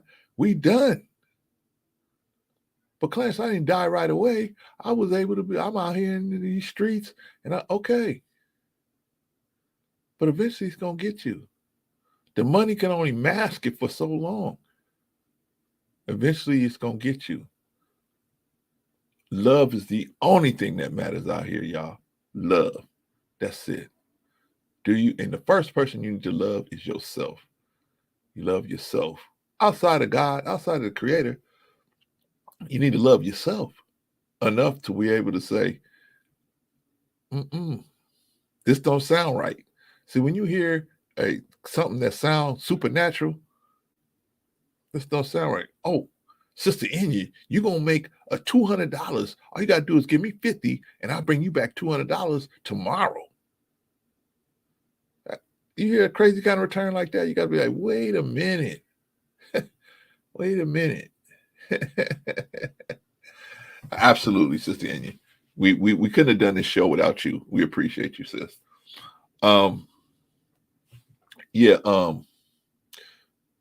We gotta look towards love. Love that's really your only currency is love, right? It's just the people that want to enslave you, they don't want your love. I don't care what color they are, right? Because now black people want to enslave you, right? Emotionally enslave you, right? We got to have our eyes open, family. We got to have our eyes open because people are going to come and they're going to tell you it's wrong for you to love people. It's wrong for you to. God is the basis of morality, and morality is the basis of law. And without law, you can't have a fair dealing with people in a community. You can't deal with people fairly in a community without law. The law doesn't look at who the person is related to or this or that. The law, it says you did this. Okay, this is the penalty for doing that. Right? That's why we have law, man. Law comes from. if it wasn't no law, you could do whatever you want to do, right? I see somebody's girlfriend or their wife or their daughter, I can just throw her in the car and take off with her, right? But that's not just. That's very unjust, right? I mean, ask the young lady, or the daughter just might be too young. But even if the daughter is old enough, I haven't even asked this person to do they want to participate with this.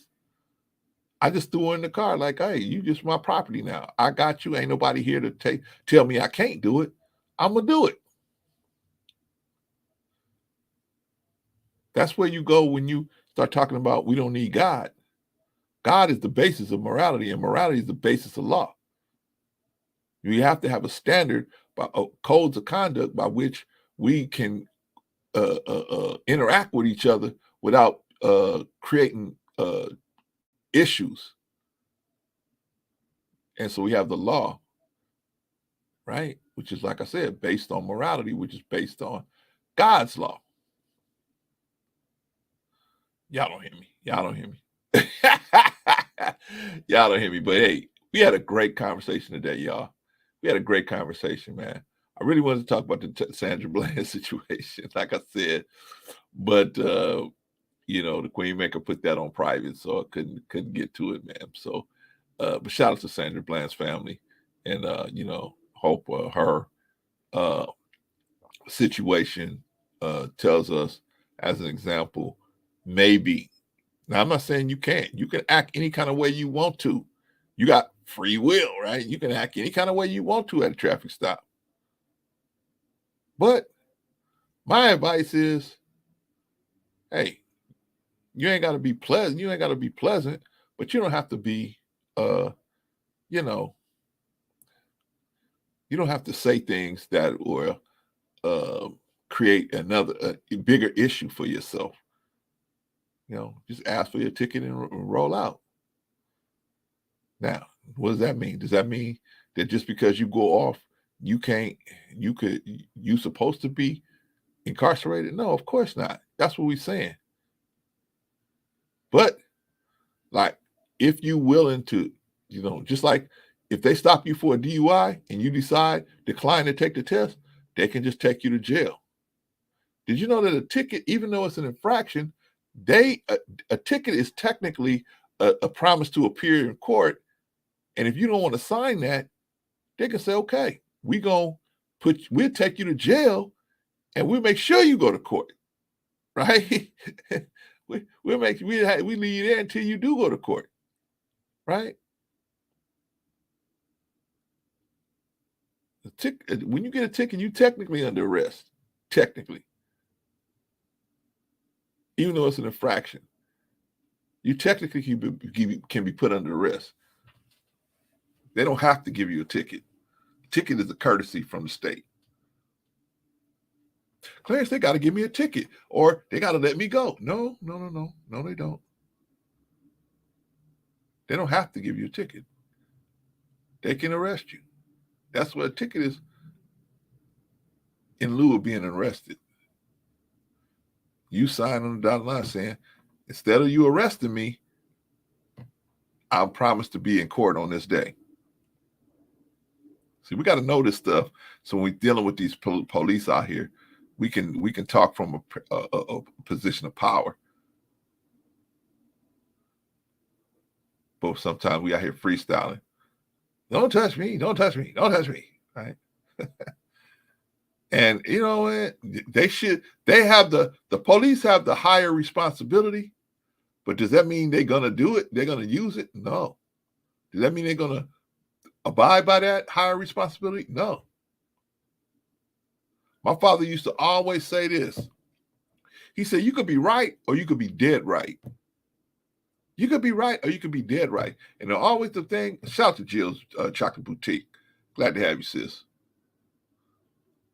You could be right or you could be dead right. He used to say, you could run through that, you could go through that intersection, right? As soon as the light turned green, you could just hit it and go through it. But what about somebody running that red light and they kill you, right? My father used to say, see, You be dead right. But is it worth it to be dead right? Or is it worth it to be right? And come back and deal with it later. That's how he used to teach me. He used to say, you shouldn't want to be dead right. You should want to be right. Where, okay, maybe this other person did this, but do you need to push the issue? Right? Basically, do you need to push the issue so that you can prove that even in death you was right? Or is it better to back off, let the person that's pushing the issue, let them go ahead and press their issue, and then you was right, but you backed off. You let that person go through, even though they was wrong as hell. Let them go through the intersection. Huh? Sometimes we dealing with people, man. Some of these people are not right in the head, man. They make it through the police examination. They make it through the police academy. They make it through the question exam. They make it through all these tests. They make it through there. And they get on the police force. And they're not right. And it takes a special brand of something to happen where they just lose it, man. They just snap, right? The Sandra Bland situation, man. Sandra Bland wasn't going off. The Princella said she was going off. She wasn't going off. She definitely was salty about it, but she wasn't going off. But it got to the point where the man said, hey, get out the car. And she said, no. He said, I'm going to pull you out. He attempted to pull her out of the car. She was kicking him. She said, get away from me, right? Finally, he had to threaten to put 50 volts in her, right? Then she finally gets out of the car. Unfortunately, that sister lost her life, ended up being arrested and lost her life. She was right, but she was dead right. Right? Something to think about, y'all. Something to think about. All right, y'all, let's get out of here, man. Let's get out of here. We having a great day. We had a great conversation. I don't want to, man, what more can be said in the conversation we had today? And by the way, anybody wants to have that conversation with me and you want to have it with me, I'm willing to have it. Shout out to True Arts, by the way. I'm willing to have it with anybody who wants to have it, man. We can sit down and have a conversation. I think I'm about the fairest person I've seen in the black sector of YouTube. I think I'm pretty fair, right? I would let almost anybody sit on this side. As long as they haven't proven themselves to be disrespectful and they've proven that they're going to continuously be disrespectful, okay, then I'm not going to have that conversation here with you, right? But shout out to everybody, man. Appreciate y'all. Okay, let's get on out of here, y'all. Okay, the chat is where it's at. The chat is where it's at, man. Shout out to the chat. Great conversation. Great questions today. Top person in the chat today is Sister Enya, man. She asked a lot of good questions, a lot of things that moved the conversation along. We appreciate you, sis. You know what I'm saying? So shout out to you, and you're always welcome here. This your family, this your home.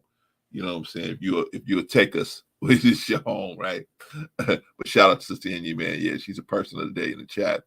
But our whole chat, man, shout out to our chat. We had our resident supervisor, our resident sniper in the house, Risa Neal. You know, and just when you have somebody in the chat that the trolls respect, man, even if they want to come over and say, oh, it's a little channel, we'll go over there and just light them up a little bit. But they know better, right? When they see Risa here, they see M. Mills here. They say really everybody, Sister Annie, Vaughn, all of them, really. But they know. I think Sister Annie is a little nicer, or I won't say nicer. She's a little more patient, right? Vaughn is a little more patient, right? Risa is like, man, quick draw McGraw. Get out of here. I'm going to blow your hat off in your head, quick draw. Get a going, right? Risa like, pow, pow. But man, you know what? In all seriously, man, you got to have somebody like that, man. You got to have somebody that, you know, they ain't going to ask a lot of questions. They see you crawling sideways, they ain't even gonna let you get on top of the ledge, man. He's gonna blow you right off the wall, right? I'll do the thinning around here, Baba Louie, right?